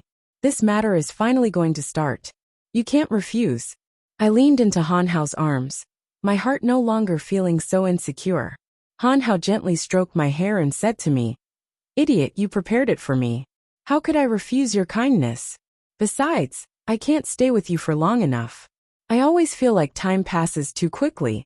Actually, let me tell you a secret. I still haven't recovered from what happened this morning. What should I do? Turns out it's addictive. You have to be responsible for me. You have to be responsible for me." Han Hao kissed my lips. His hand reached into my clothes. It seemed like his desire was once again ignited.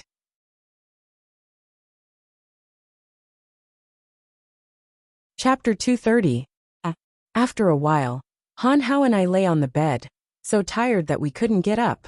After tossing and turning for a while, both of us were tired.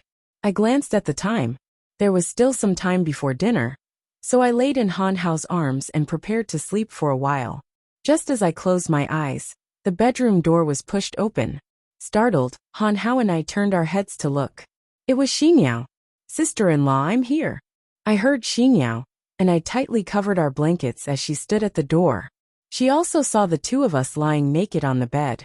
She looked at us in shock. I didn't see anything. I didn't hear anything. I don't know anything." With that, Xinyao left and closed the door. I helplessly covered my head with the blanket. Han Hao probably didn't expect Xinyao to randomly barge in from outside. He gently patted me and said, "Little fool, we should get up. I reckon Xinyao and Suri are both here. Let's hurry up and get up." I helplessly shook my head. After Han Hao and I cleaned up, Han Hao and I went downstairs. As soon as we arrived, we saw Suri and the Red Baron sitting on the sofa. The Red Baron was playing with Yi in the living room. Mother and father weren't there. After we went downstairs, I looked at the Red Baron and asked, "Red Baron, where are father and mother?" The Red Baron looked up at me and said, "The chairman and madam went out. They said they have a tea party and won't be home for dinner tonight." "Tea party? It should be Madam G's tea party. Did the two of them go together?" The Red Baron nodded. "That's right. I think they're doing well."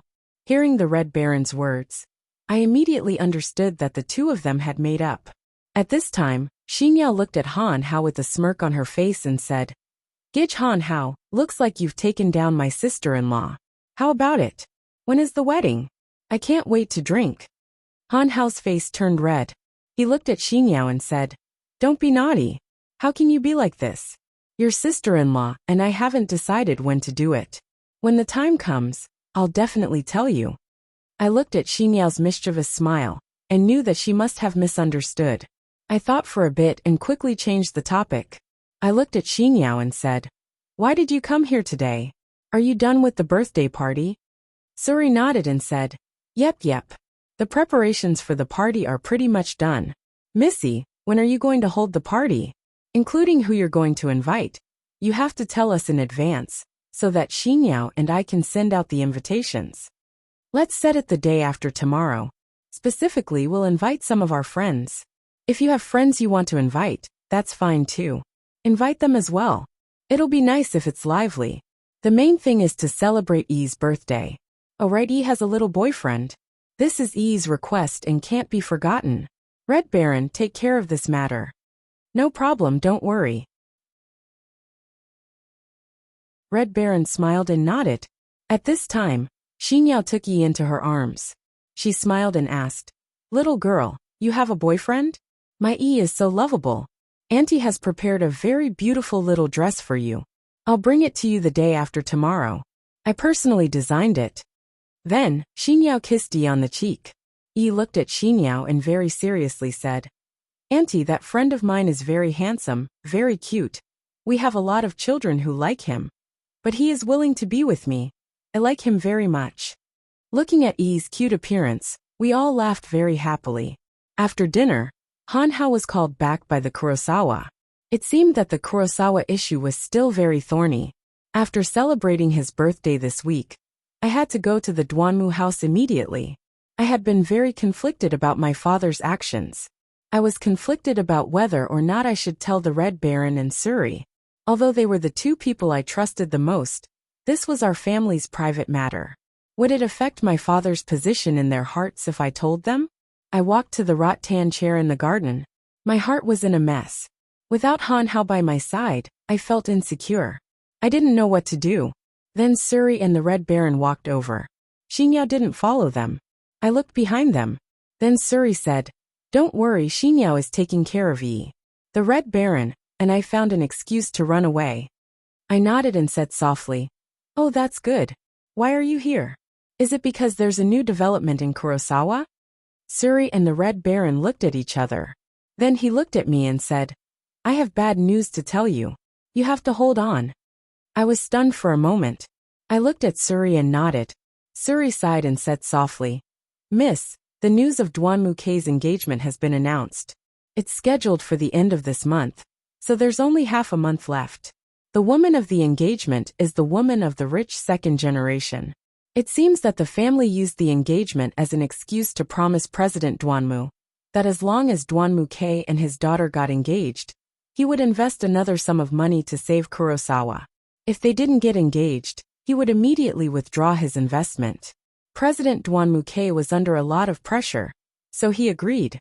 On the other hand, Duanmu Kei resisted at first, but now, he has completely given up, and has even chosen to acquiesce. I didn't know why, but when I heard Suri's words, my heart was shocked. I said softly, "Oh, that's good. At least it can alleviate the Kurosawa's urgent situation. That's good."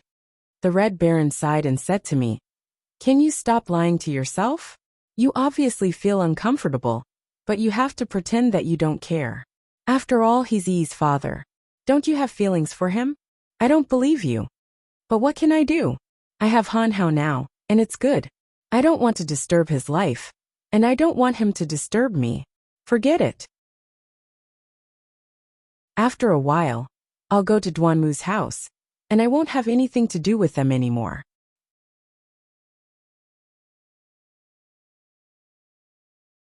Chapter 231.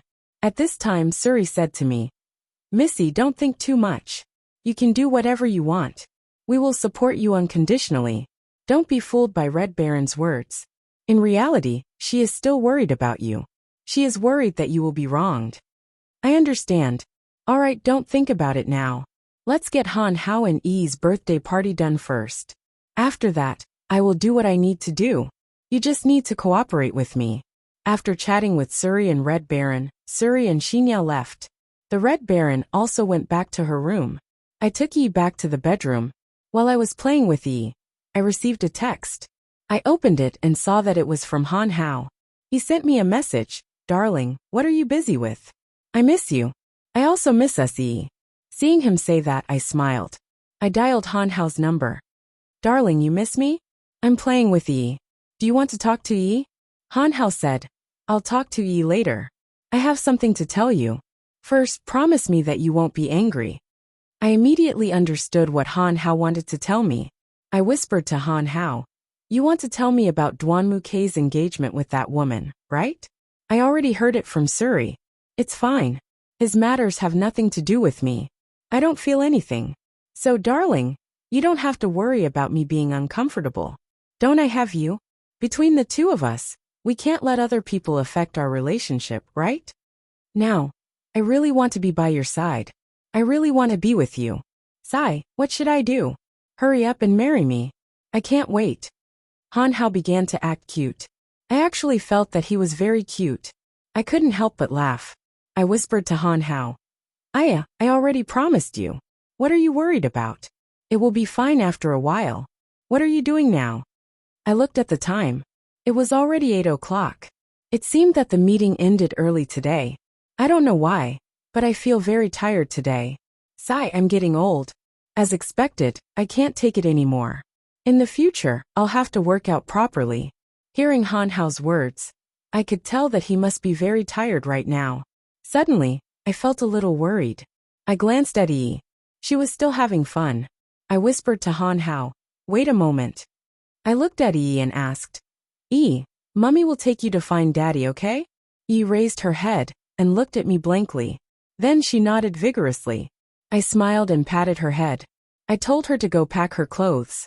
I said to Han Hao, Yi and I will go find you later. We have a car at home. You don't have to pick me up. Okay, I'll talk later. I'm going to pack my things.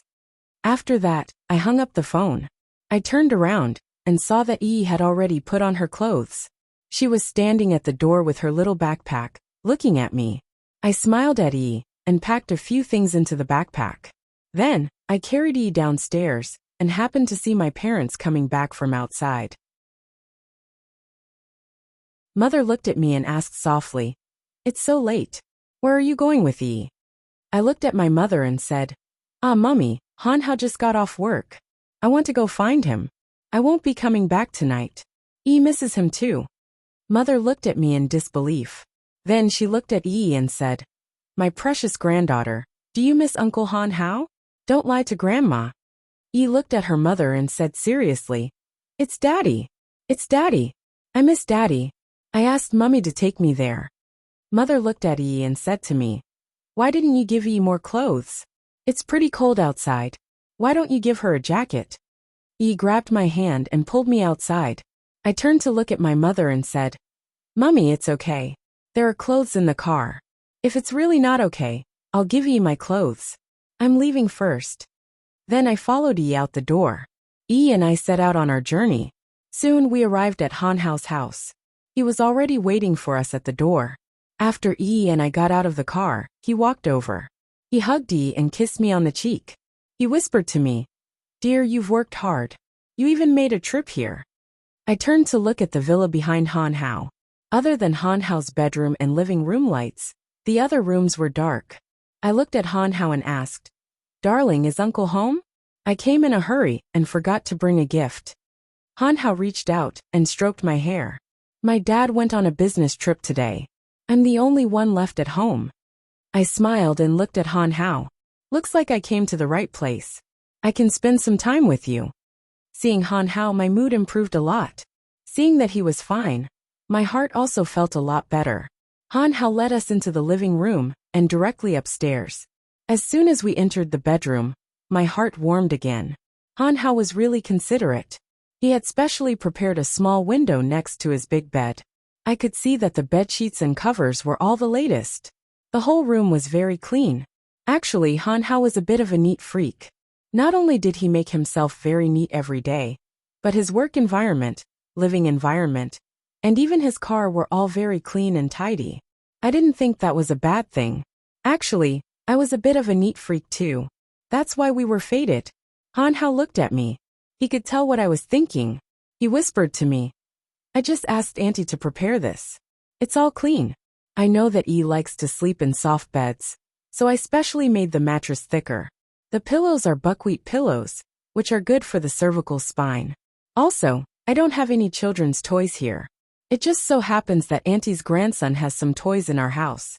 When Auntie heard that Yi was coming, she offered them to me. If you want to give Yi a bath, I'll go turn on the water now. Yi ran past us into the bedroom and went straight for the toys. I looked at Han Hao and said, No need. Yi already took a bath at home. Xinyao already gave her a bath. Let her play for a while. When it's 10 o'clock, let her go to bed. You can't let her play too much. She'll be spoiled. Okay, I know. I won't spoil her. Han Hao hugged me from behind. He whispered in my ear, Darling, when are we going to take a bath? Hearing him say that, I blushed again.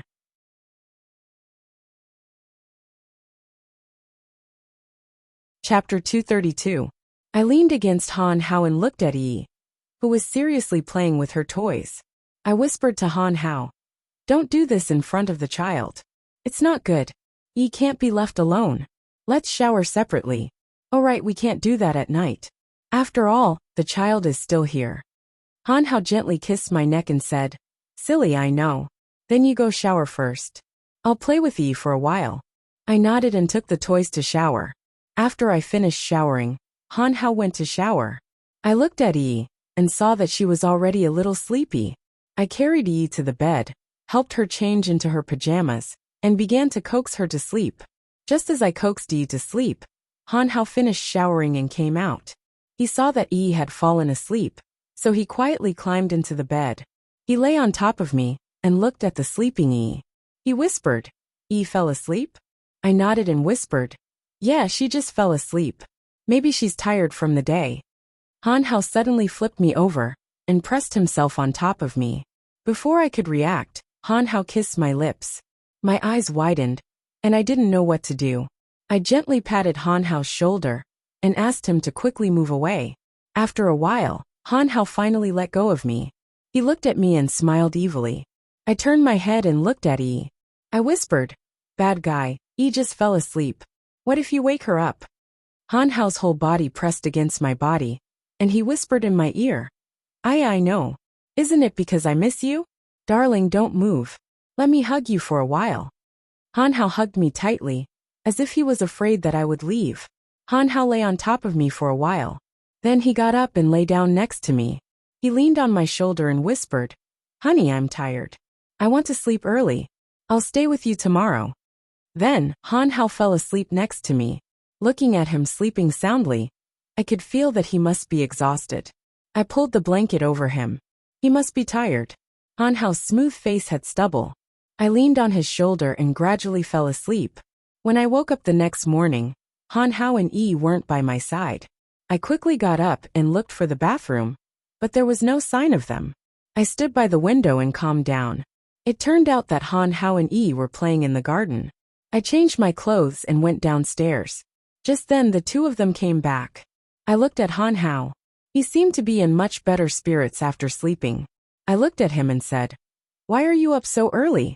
I just saw the two of you playing in the garden. You look much better today than yesterday." Han Hao nodded. He smiled and said to me, I feel much better after sleeping." When I woke up, I saw that Yi was already awake.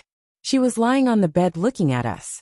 She probably woke up a while ago, but didn't dare to wake us up. Then I got up and took her to wash up, and we went out to play for a while. Just in time, I asked Auntie to make breakfast. "It looks like breakfast is almost ready. Let's go eat." I nodded. Han Hao looked at me as he ate. "Darling, I just received a call from Suri. He wants us to go back to your house early today to prepare for the birthday party. So let's go home later." "Okay, but is there nothing going on in Kurosawa? Is it appropriate for you not to go?" "It's okay. I'll call the HR department and ask for leave. You guys are the most important. Besides, Kurosawa is busy with Xiaokei's wedding. Everything else has been put on hold, so I don't have anything to do here. Since Suri called and asked me to go, it wouldn't be good if I didn't go. So let's go after eating." I nodded. After eating, we went back to my house. When we got home, Suri and Xinya were already there. They were starting to decorate the living room. When she saw us come in, Xinya threw herself at me. She looked at me and said, "Sister-in-law, you're back. You stayed at Brother Han Hao's place yesterday, right? Ioyo, what a romantic atmosphere." Han Hao walked over to Xinya and patted her on the head. With a serious face, he said to Suri, "Take your wife away. She's too gossipy." When Han Hao said this, his face was red. Suri walked over to Han Hao with a lewd smile and said in a low voice, "It's okay, Xiao Hao. We're both men, we understand." I could see that Han Hao's face was even more embarrassed. I quickly took over and said to Suri, Okay, don't make fun of us. Let's hurry up and get busy." "Oh right. Did you prepare everyone's formal attire?" Only then did Xinya remember. She clapped her hands and said, I forgot about the important matter. I brought everyone's formal attire. Don't worry, Every formal attire is unique in the world. They were all personally designed by me. Hubby, hurry up and bring me my suitcase. Suri nodded and went to the side hall to bring over a suitcase. Xinya really did design a formal attire for all of us. For Han Hao, she prepared a white slim-fit shirt, casual suit pants, and a pair of limited edition leather shoes. According to Xinya, there were less than 500 pairs of these shoes in the entire country. It was a birthday gift she had specially prepared for Han Hao. Xinya prepared a red backless mermaid evening gown for the Red Baron. The Red Baron's figure was already very good, so wearing this dress made her look even more perfect. Xinya also prepared a pair of red strappy high heels for the Red Baron, which made her look very noble. Han Hao prepared a small white dress for Yi. It was a fluffy princess dress with a pink headdress, a pair of white leather shoes, and a pair of white princess socks. It made Yi look like a little princess. I had to say that Xinya's taste and design were the best. He liked it very much. After putting it on, she didn't want to take it off.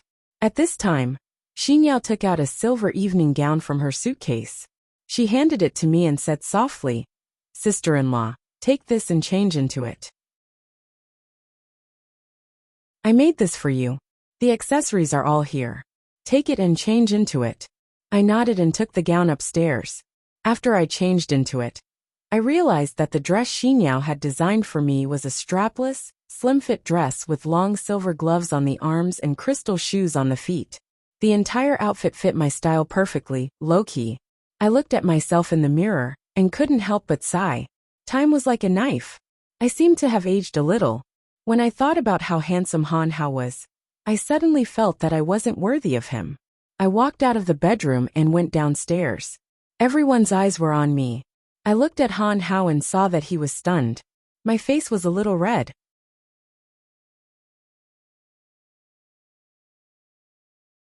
Chapter 233.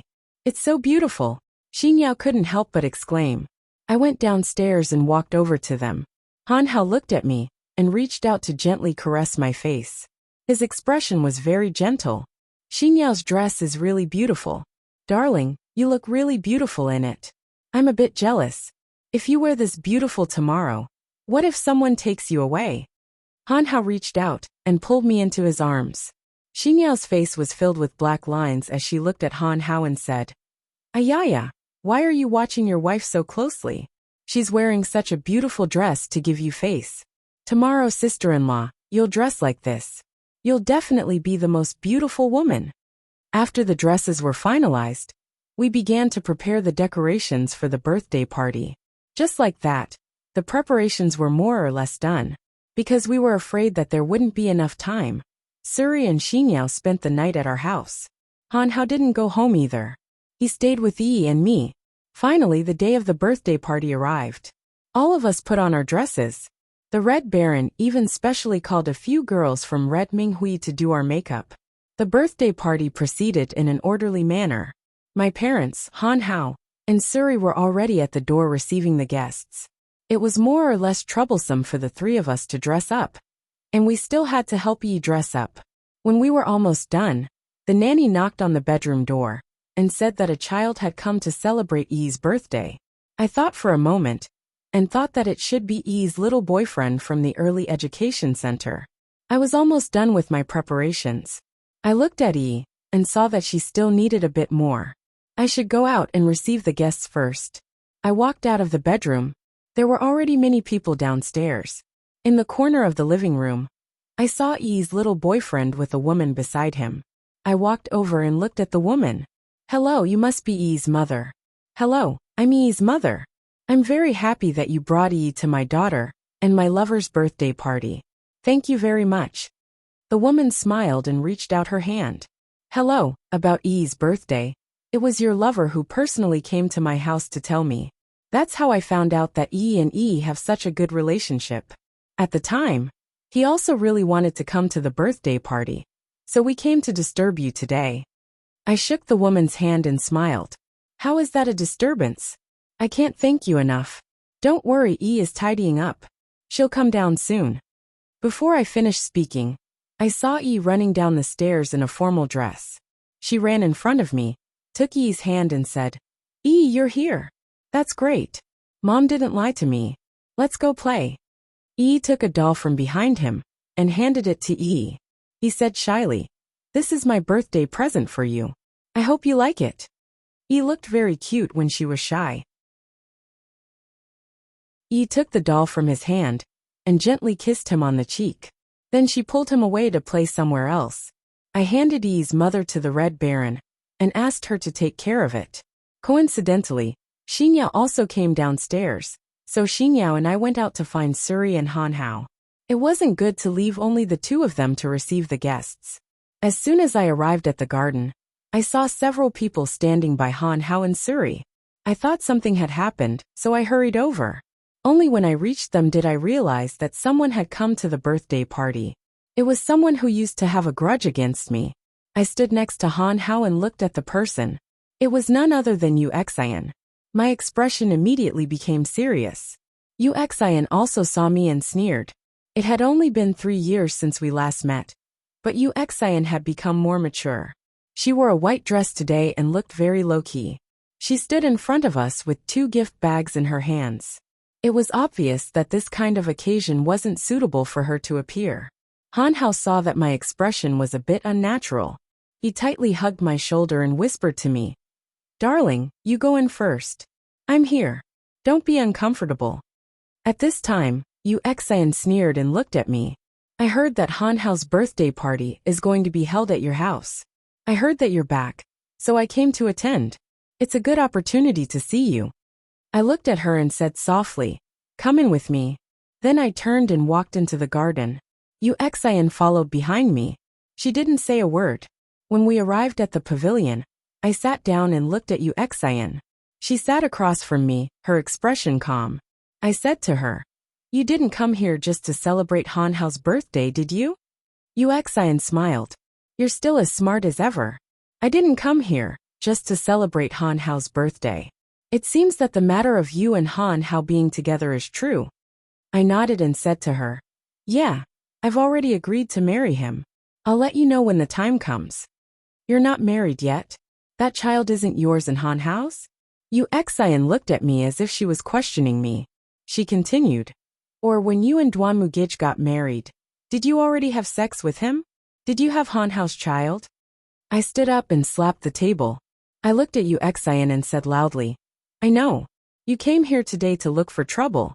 What does it matter to you who the child is? If you came to Han Hao's birthday party, I'll welcome you. But if you come here looking for trouble, don't blame me for being impolite." Yu Xian looked at me and sneered. She sighed and said, "That's true. What does it matter to me who the child is? I can't even keep an eye on the man I love. What right do I have to argue with you?" I looked at her. She seemed to have something to say. Yu Xian looked at me and said, "Did you know that Duan Muke is getting engaged?" She sneered and said, "I always thought that after you left, Duan Muke would belong to me. Indeed, after you left, he was depressed every day. He got drunk every day. There were a few times when I wanted to comfort him when he was drunk, but every time, he thought I was you. He pressed me down on the bed and had sex with me like a beast. At first he didn't admit it, but after it happened so many times, he had no choice but to admit it. To tell you the truth, I was pregnant once. I thought that with a child, I could tie him down and make Uncle Duanmu and Auntie Xiao accept me, but I was completely wrong. He forced me to abort the child. Then he threw me there like a piece of garbage. When I gradually calmed down, I saw that woman and heard that he was going to be engaged. I broke down at that time. I don't even know how I survived until now."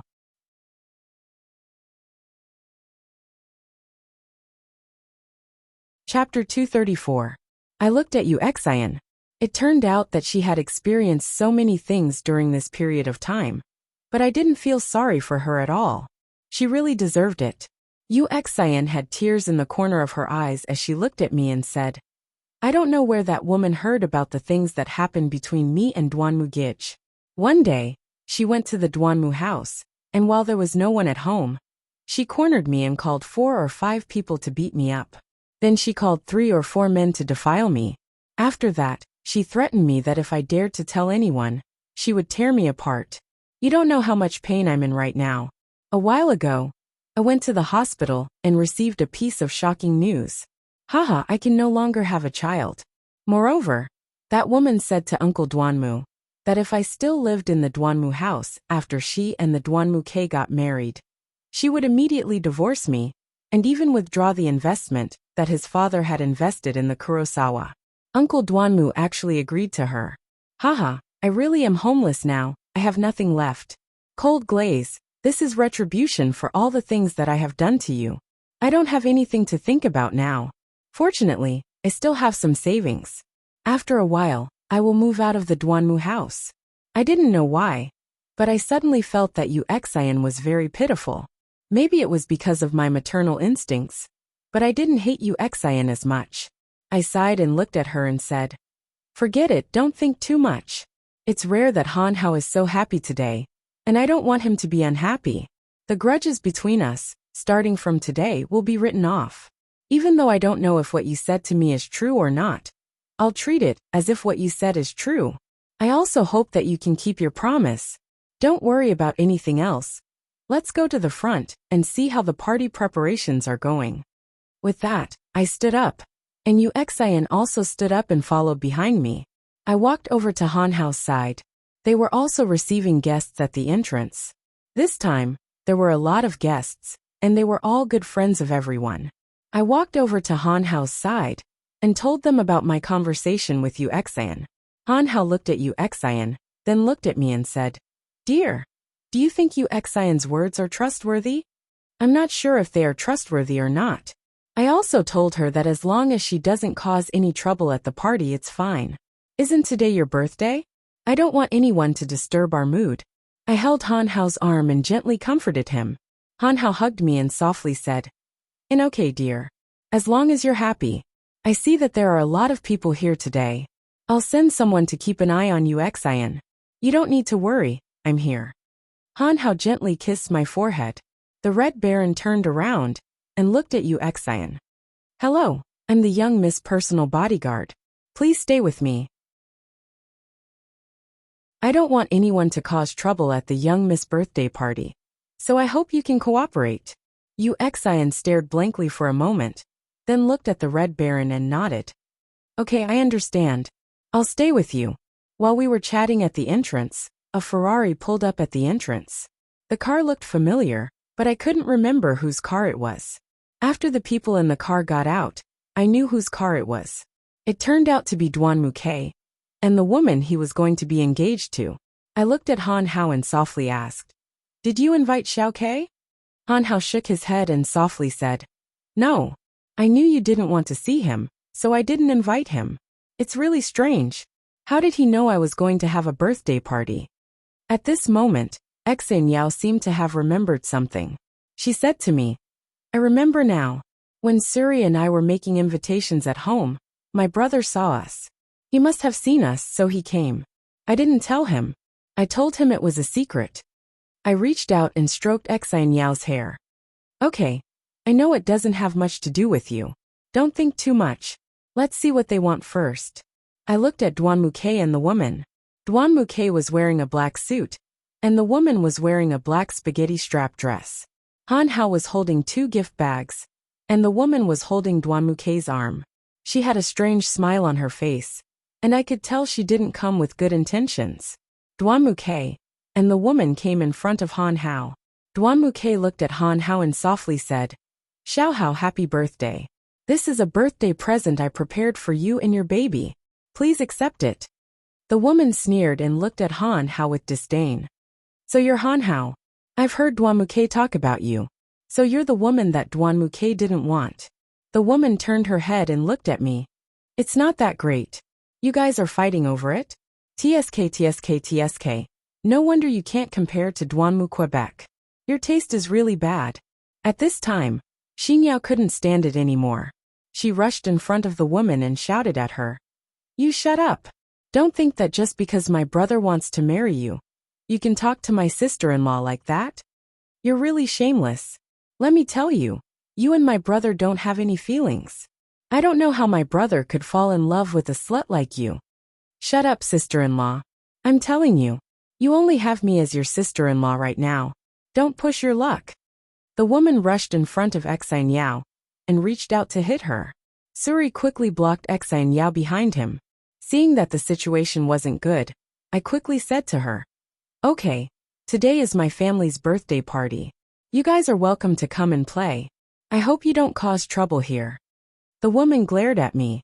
She just happened to see you Exine standing behind us. Her eyes lit up. She pushed us aside and rushed in front of you Exine. Grabbing you Exine's neck, she said loudly, "Yo, why are you everywhere? What? Duanmu's family can't hold you anymore? You came here to cause trouble for others? You haven't been defiled enough, so you came here to find a man? Who do you like? Do you want me to send a man to your bed again?" The woman's expression looked like she wanted to eat you Exine. You Exine shook off the woman's hand, hugged her head, and squatted on the ground crying. The Red Baron quickly stood in front of you Exine.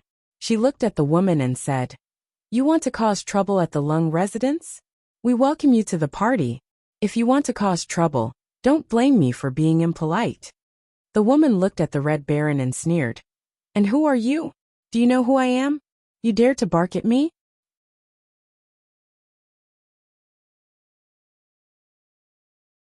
Chapter 235.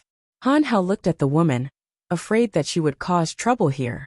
He looked at Duanmu Ke and said, "Xiao Ke, I'm glad you came, but I really don't welcome your fiancée, so please take her away."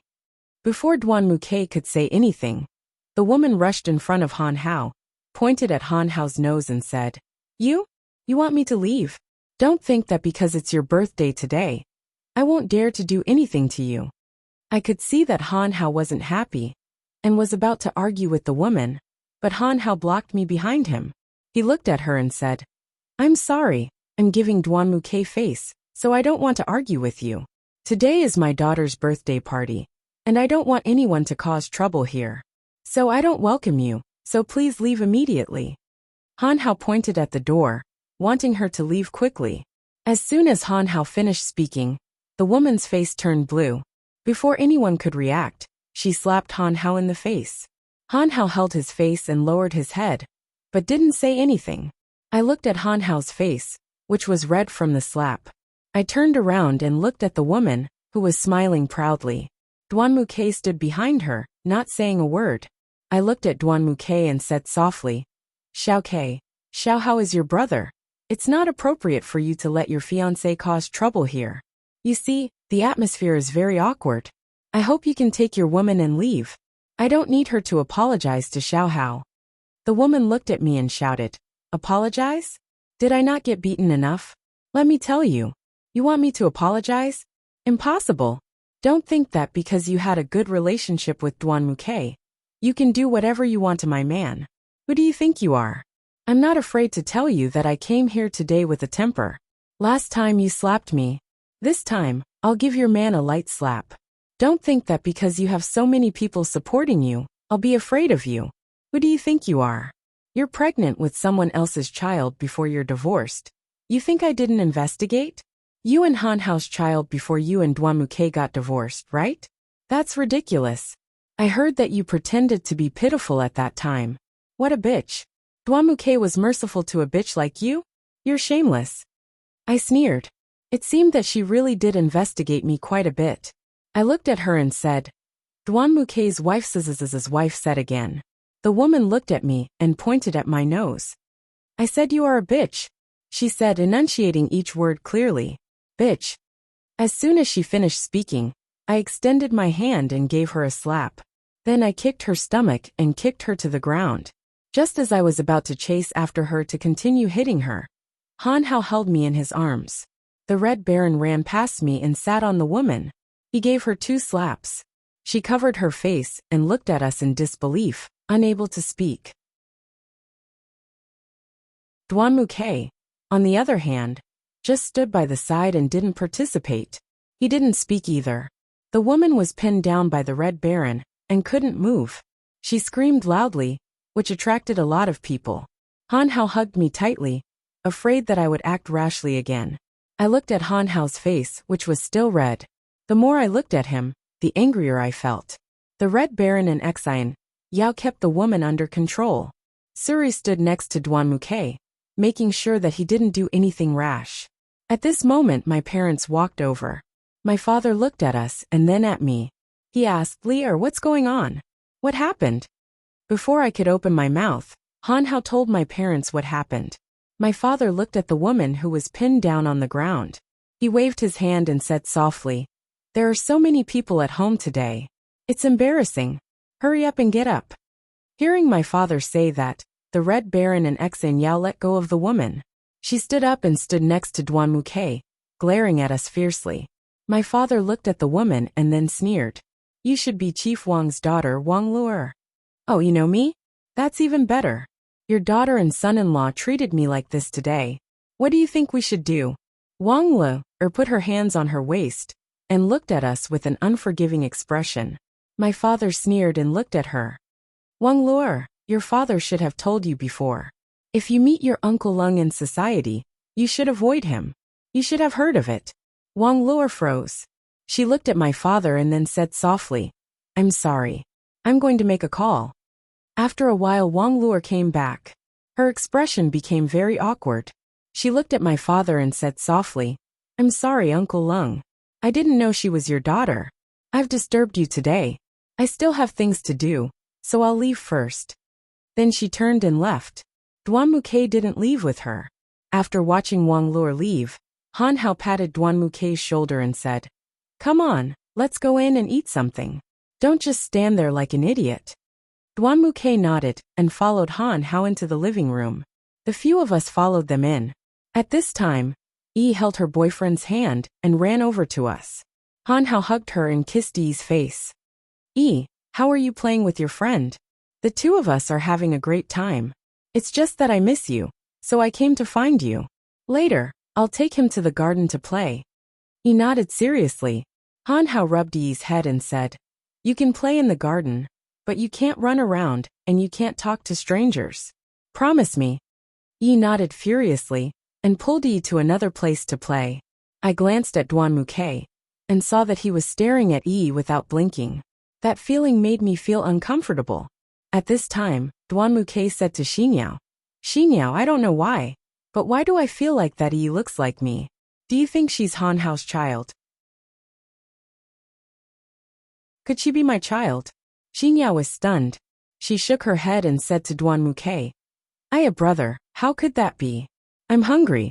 Come on, let's go eat something good. Then she pulled Duan Muke to the dining area. I let out a long breath. Fortunately, Xinyao had interrupted. If Duan Muke had found out, I really didn't know what to do. I turned to look at Han Hao. His face was still red. My heart ached, and I reached out to touch his face. You have to disinfect it. Otherwise, it will be even more swollen. I saw that there was still some time before the party officially started. I pulled Han Hao upstairs and into the bedroom.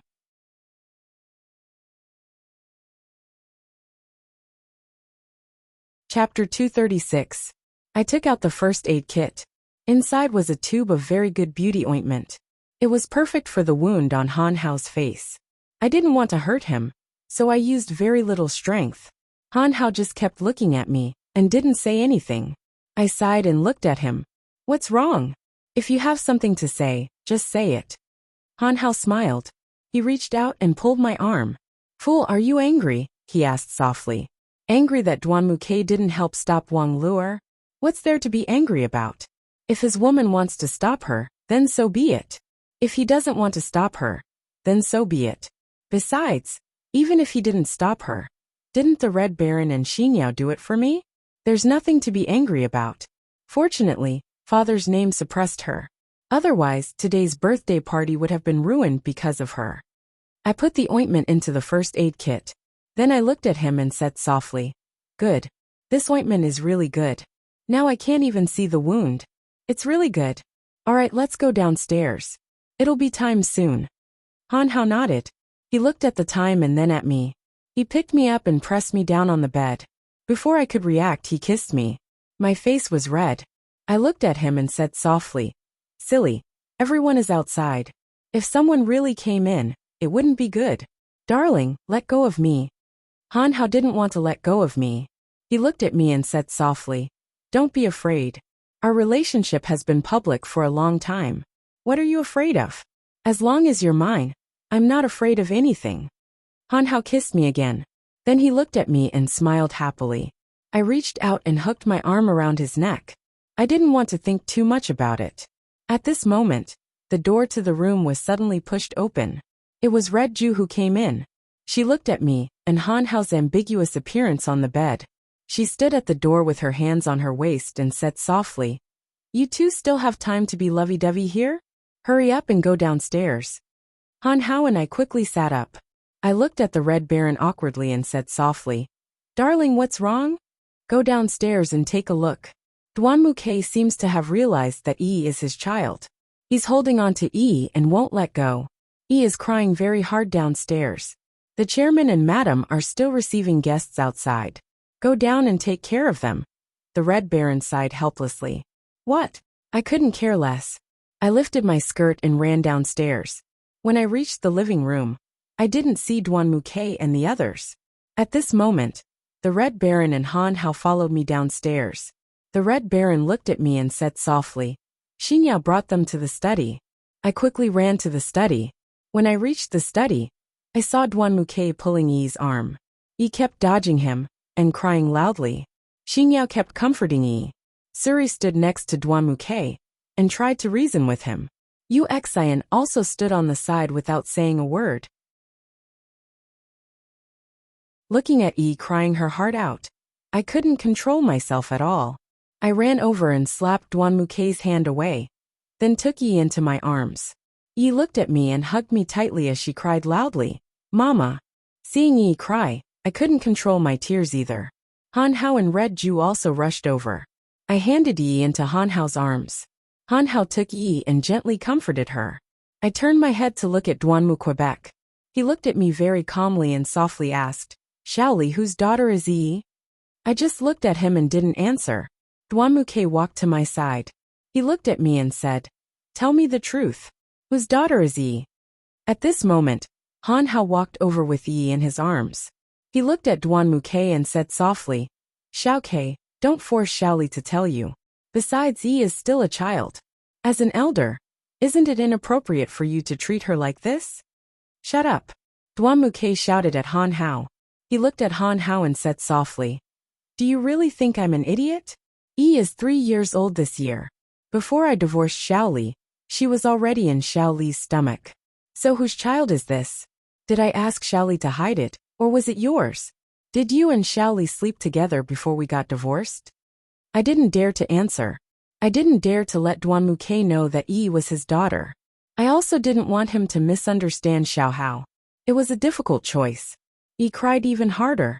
I looked at Duan Muke and said softly, "Duan Muke, I swear, this child isn't Han Hao's. Yi likes him. From the moment she saw him, she kept calling him daddy. And I promised Han Hao that I would marry him. So there's nothing wrong with Yi calling him daddy. Don't misunderstand Xiao Hao." Duan Muke laughed coldly. He looked at me and said, "Whose child is this? Is it mine?" Duan Muke put his hands on my shoulders and shouted. His expression looked like he wanted to eat me. I shook off his hands and shouted at him, "Whether the child is yours or not has nothing to do with you. Duan Muke, don't think that you can do whatever you want to me. Yi has nothing to do with you. Don't let your imagination run wild."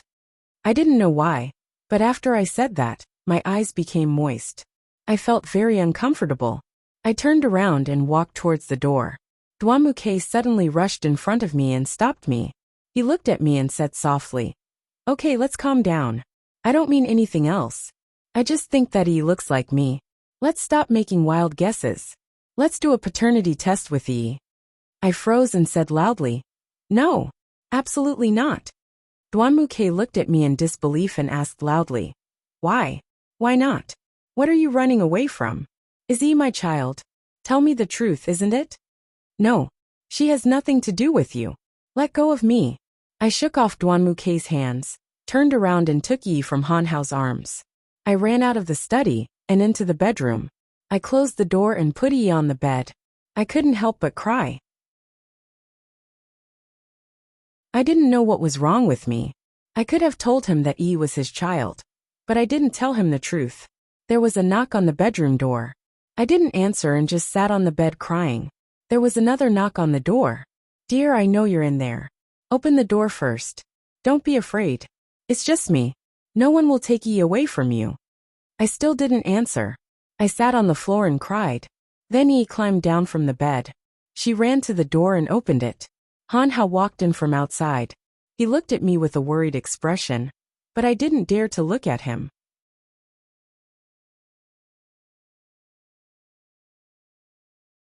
Chapter 237. Han Hao walked to my side and gently stroked my hair. My heart calmed down a little. He turned to look at Yi and said softly, Yi, go find Auntie Xinyao and tell her to postpone the birthday party speech for a while. Also, help me close the door. Thank you. Yi nodded as if she understood. She walked out of the bedroom and closed the door. Only Han Hao and I were left in the room. Han Hao turned to look at me and said softly, All right, it's just the two of us left. You can vent now, but don't let yourself be too sad. I don't want you to be hurt too much. I raised my head and looked at Han Hao. Finally, I couldn't take it anymore. I threw myself into Han Hao's arms and cried. Han Hao hugged me tightly. He gently patted my shoulder as if he was coaxing a child. After a while, I struggled to sit up in Han Hao's arms. I rubbed my eyes and looked at him. For how long I had been sitting on the floor, Han Hao had been squatting in front of me. His legs were probably numb. He kept changing his legs. I looked at Han Hao and couldn't help but laugh. Han Hao looked at me and laughed too. Han Hao stood up and looked at me with a smile. Silly, don't think too much. Why are you crying? What's there to cry about? Let Xiao Ke think too much. The fact that Yi is his baby can't be kept a secret for too long. It might not be a bad thing for him to know. So don't think too much. Let nature take its course. Han Hao hugged me and patted my shoulder. I lay in Han Hao's arms and felt his heartbeat. I didn't think too much. I adjusted my mood and looked at the time. It was already past the birthday party speech time. I quickly stood up from Han Hao's arms and looked at him with a frightened expression. Han Hao smiled and said, I already told them to go down later. Don't worry. Let's go down now. It's already very late. I looked at Han Hao. He thought for a moment and nodded. He took my hand and walked out of the bedroom. The two of us stood on the stairs. I reached out and touched my face. In a low voice, I said to Han Hao, Can you help me check if my makeup is off? Han Hao reached out and touched my hair. He smiled at me and said, No, my wife is so beautiful. You look good no matter what. Come, let's go down together. Han Hao pulled my hand and I held his arm. The two of us and walked down the stairs. Look, they're coming down. I heard a guest shout from downstairs, and everyone's eyes focused on us. I held Han Hao's arm, leaned on his shoulder, and walked downstairs intimately. In the crowd, I saw Duan Muke standing in the corner. He looked at us expressionlessly, but I still felt uncomfortable when I saw his expression. I glanced around. Luckily, Yi was in Xinyao's arms. I sighed softly. Han Hao and I walked to the middle of the living room, and all the guests gathered around us. Han Hao took a step forward and looked at everyone with a smile. First of all, I would like to thank everyone for coming to the Lung residence to participate in my daughter Yi's birthday party.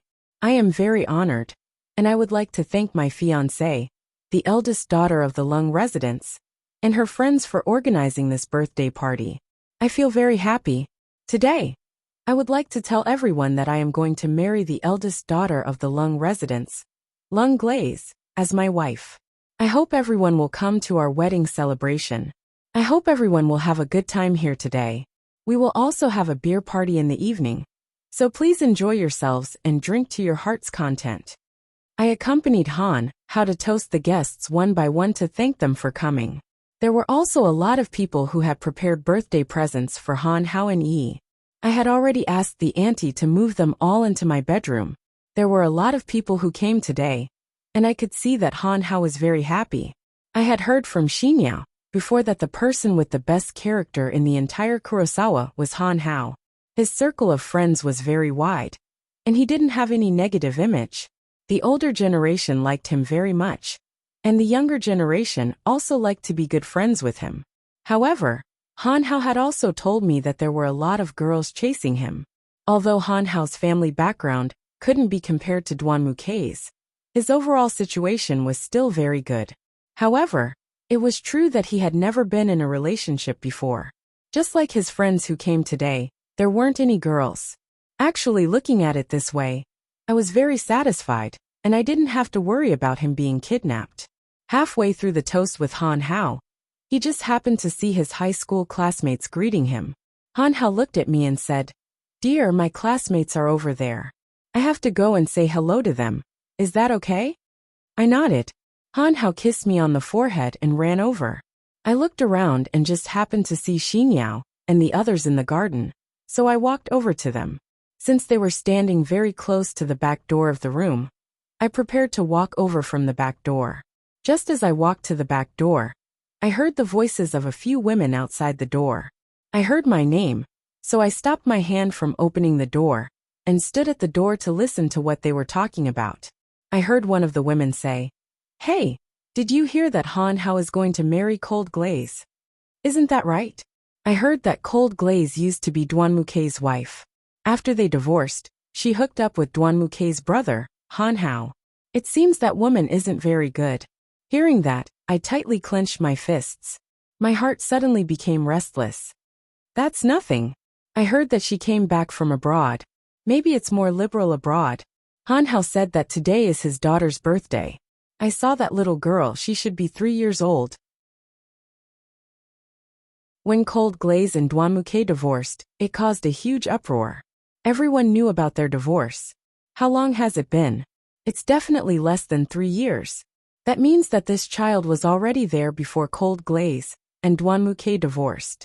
But Han Hao said that the child is his. That means that Han Hao and Cold Glaze were already together before the divorce. I guess Duan Mukei doesn't even know that he was cuckolded.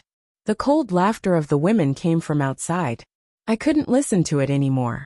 Just as I was about to rush out, I heard one of the women say, "Keep your voice down. What if they hear you?" But it's really a pity for Duan Mu Quebec. Such a good man actually married such a woman. Have you heard that there are internal problems in the Black Nightmare group?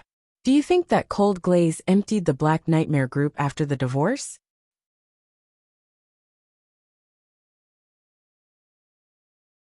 Chapter 238. Are you for real? She's so bad. So the Lung residence is filled with people like this? Or are all Red Minghui people like this? I really can't believe it. Looks like we came to the right place today. What if there's some real gossip? The laughter of the women came from outside again. I really couldn't control myself anymore. When I saw them, they were cowering in the corner like cowards, crying out loud. I raised my head and saw that the person who had rushed out from my side was Duan Mu Quebec. He was glaring at them like a wild beast. Duan Mukei looked at them with contempt and shouted, "Scram!" Duan Mukei looked at them with disdain and shouted, "Scram!" Duan Mukei looked at them with his eyes wide open and shouted, "Scram!"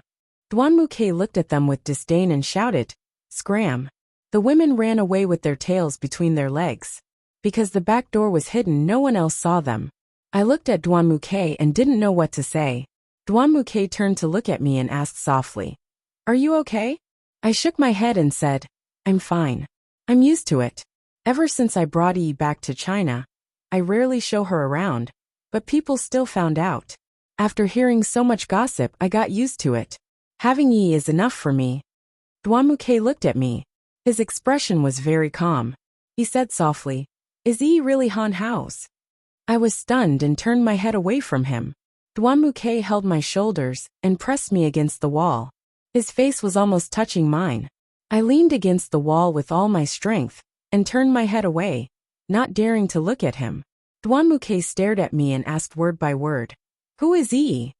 I still didn't answer. Duan Mukei sneered. He looked at me and said, "You really want to hide it from me? You think you can hide it?" I reached out and pushed Duan Mukei away. I said softly to him, "Xiaokei, I'm begging you. Can you not force me to tell you? He really has nothing to do with you. Don't force me to tell you anything. I don't want to talk to you anymore. Please let me go." "No. You have to give me a perfect explanation today. Xiaoli, don't try to run away. It's useless. You can't escape. Duanmuke held my shoulders tightly. He pressed me against the wall, and I couldn't move at all. I didn't know what to do. Just when the two of us were entangled, Xinyao suddenly ran over from not far away.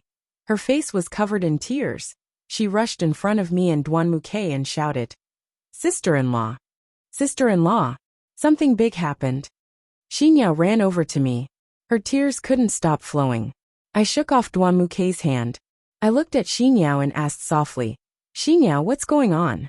Don't panic. Take your time." I reached out and wiped away the tears on Xinyao's face. Xinyao looked at me. She took out her phone from her pocket and handed it to me. "Sister-in-law, take a look. He was kidnapped.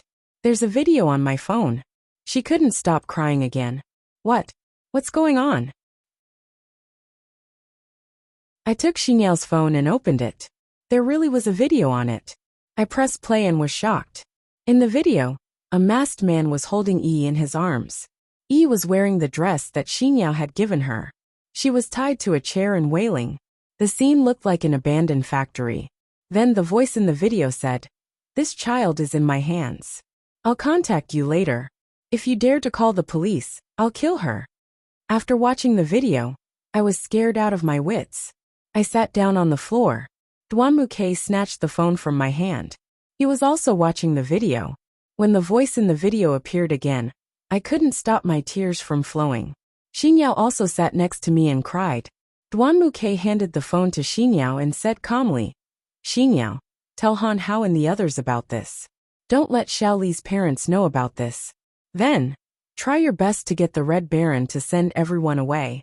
After they leave, we'll go upstairs and discuss this. Go ahead. I'll take care of Xiaoli." After saying that, Duanmuke helped me up. He helped me to the back door of the room and led me upstairs, avoiding the crowded areas. After we entered the bedroom, Duanmuke helped me to a chair. I was so sad that I couldn't get up from the table. Duanmuke sat next to me. He looked at me and sighed. I knew he was worried, but he didn't know how to comfort me. I thought for a moment. At this point, it was time to let Duanmuke know about Yi's background. I looked at Duanmuke and said softly, "Xiaoke, haven't you always wanted to know about Yi's background?" Duanmuke looked at me blankly for a moment, then nodded. I continued, "That's right, Yi is indeed your child. I was already pregnant with her before we divorced. Although many accidents happened after that, and I almost lost her, she was very strong and survived. The child is yours, but it's impossible for the child to be Han Hao's. Although I spent the night at Han Hao's house before we divorced, I was already pregnant at that time. But other than that day, I was with you almost every day. If I were to tell you that this child is Han Hao's, would you believe it?" Duanmuke stood up. He looked at me and shouted, "Then why didn't you tell me? I've forced you to tell me so many times. Why didn't you tell me the truth?" I smiled bitterly. I looked at Duanmuke and said, "Tell you the truth? What's the point? I went abroad pregnant. When I brought Yi back and was about to look for you, you were already engaged to Wang Lu. What do you want me to tell you? Bring the child to ruin your life? I can't do such a thing. Although the child is yours, I can support her. Besides, she's already used to it. Besides, I've already promised Han Hao, and Yi likes Han Hao very much. That's enough. You're happy, and I'm happy. Isn't that good? But Yi has been kidnapped. What am I supposed to do?" I cried even harder. Duanmuke sighed. He whispered to me, "All right, don't worry. I'll make the arrangements when the people arrive. Don't worry, I'll definitely bring Yi back. In fact, when I first saw Yi, I felt that she was my child. The aura in her eyes was exactly the same as mine. No matter what time it is, my child will definitely be able to recognize me. Don't worry, leave it to me."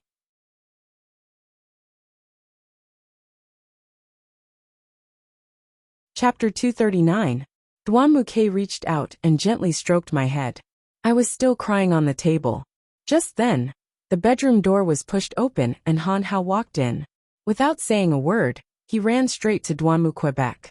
He grabbed his collar and punched him hard in the face. Duanmuke lost his balance and fell to the ground. Han Hao was about to rush forward again when Suri caught up with him. Xi and Yao and the Red Baron also ran in. Xi and Yao ran to Duanmuke. and helped him up. I didn't understand what was going on, so I stood up from the chair. I could clearly see that Han Hao was very angry. Han Hao pointed at Duan Muke and shouted, "Duan Muke, tell me, did you ask someone to kidnap Yi? Yi is still so young. How could you bear to do that?" Duan Muke stood up and looked at Han Hao seriously. "Xiao Hao, don't be angry. I swear, I really didn't kidnap Yi. She's my daughter. How could I be her helper?" I looked at Han Hao and nodded. I only told him because I knew something happened to Yi. He didn't know before, so I believe that Duan Muke definitely wasn't the one who kidnapped Yi. I believe him. At this point my tears fell again. Han Hao looked at me and sighed. He reached out and wiped the tears from the corner of my eyes. He reached out and hugged me, patting my back gently. Han Hao looked at Duan Muke in disbelief. "What happened? You really didn't do it?" Duan Muke nodded. He looked at Han Hao and nodded. "I can swear to you that it definitely wasn't me, but I think I already know who it was." At this time, the Red Jew was stunned. She said, "I know. Is it that Wang Lua? It hasn't been that long, so it can't be her. How could she have time to plan?" "You're underestimating her. She has a circle of friends, and they're all gangsters who don't do proper work. Wang Lua always hangs out with those people, so this matter is most likely done by her," Duan Muke said softly. Exa and Yao looked at Duan Muquebec brother. "Have you called her and asked? If it's really her, talk to her, and see if she can return Yi to us." Duan Muke sighed. "I just called her, but her phone was turned off. I also contacted her parents. They said that Wang Lua hasn't been home all day. In other words, we can't get in touch with her." I felt helpless. I sat on the chair again, unable to stop my tears. "Then we can only wait for them to call," the Red Baron said softly. Han Hao sat next to me and gently patted my back. "Darling, don't cry. I'll definitely save Yi. I'll ask a few friends to go out and look for her. You should rest well at home. Call me if anything happens." I leaned into Han Hao's arms, feeling like I had nothing left to live for. At this moment my phone rang. I picked it up and saw that it was an unfamiliar number. Could it be the kidnapper? I quickly picked it up. "Hello. Oh, you picked up pretty quickly.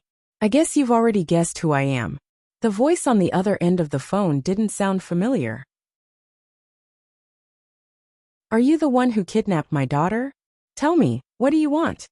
I tried to calm myself down. "You're quite straightforward. Bring 5 million in cash to the abandoned factory on the outskirts of the city at 11 o'clock at night. You're only allowed to come. If you dare to bring anyone else, I'll immediately kill this little girl." My hand trembled when I heard him say that. After thinking for a while I said softly, "Let me hear my daughter's voice first." After waiting for a while, Yi's screams came from the other end of the phone. "Mom, Dad, come and save me. It's so dark here. I'm so scared." Hearing Yi's crying voice, my heart felt like it was being cut by a knife.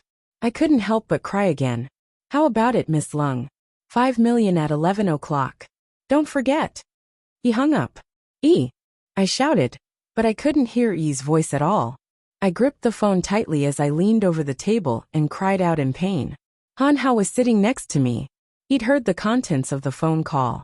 Xinyao and the others were very worried and asked what the kidnapper said, but I didn't have the strength to speak. Han Hao repeated the contents of the phone call to everyone. At this moment, the Red Baron ran out of the bedroom. After a while she ran back with a bank card.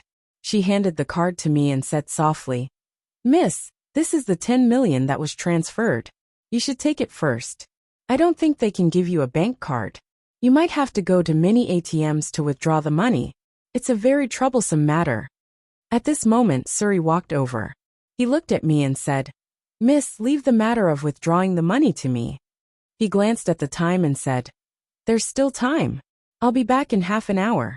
I'll get Xinyao to go with me." I looked at him and nodded. The Red Baron handed the bank card to Suri. Suri and Xinyao both left. I was relieved to leave this matter to the two of them. Compared to this, I was more worried about Yi. It had been so long, and she'd said on the phone that it was dark and scary. She'd never left my side since she was young. Now that she was in danger alone, I was really worried. Han Hao looked at me and said softly, "Darling, are you really going to go alone?" I nodded and looked at him and said softly, "What else can I do? The kidnappers specifically asked me to go. If you all go with me and something happens to E, I don't want to live anymore. So let me go. I'd rather exchange my life for E's." Hanhao hugged me and said softly, "Silly, nothing can happen to you. I won't allow anything to happen to you. I just got you and I'm about to build a happy family with you and E. How can I let anything happen to you? How about this? When it's about time, I'll drive you there, and then I'll wait for you at the entrance of the abandoned factory. I won't go in with you. If anything happens to you, just give me a call, and I'll rush in immediately. I have to ensure your and E's safety, okay?" I leaned into Hanhao's embrace and nodded. There was no other way. I just hoped that E could hold on until I went to save her. 11 o'clock was too late. I really wanted to go and save her as soon as possible. If I lost her, I wouldn't even have the meaning to live.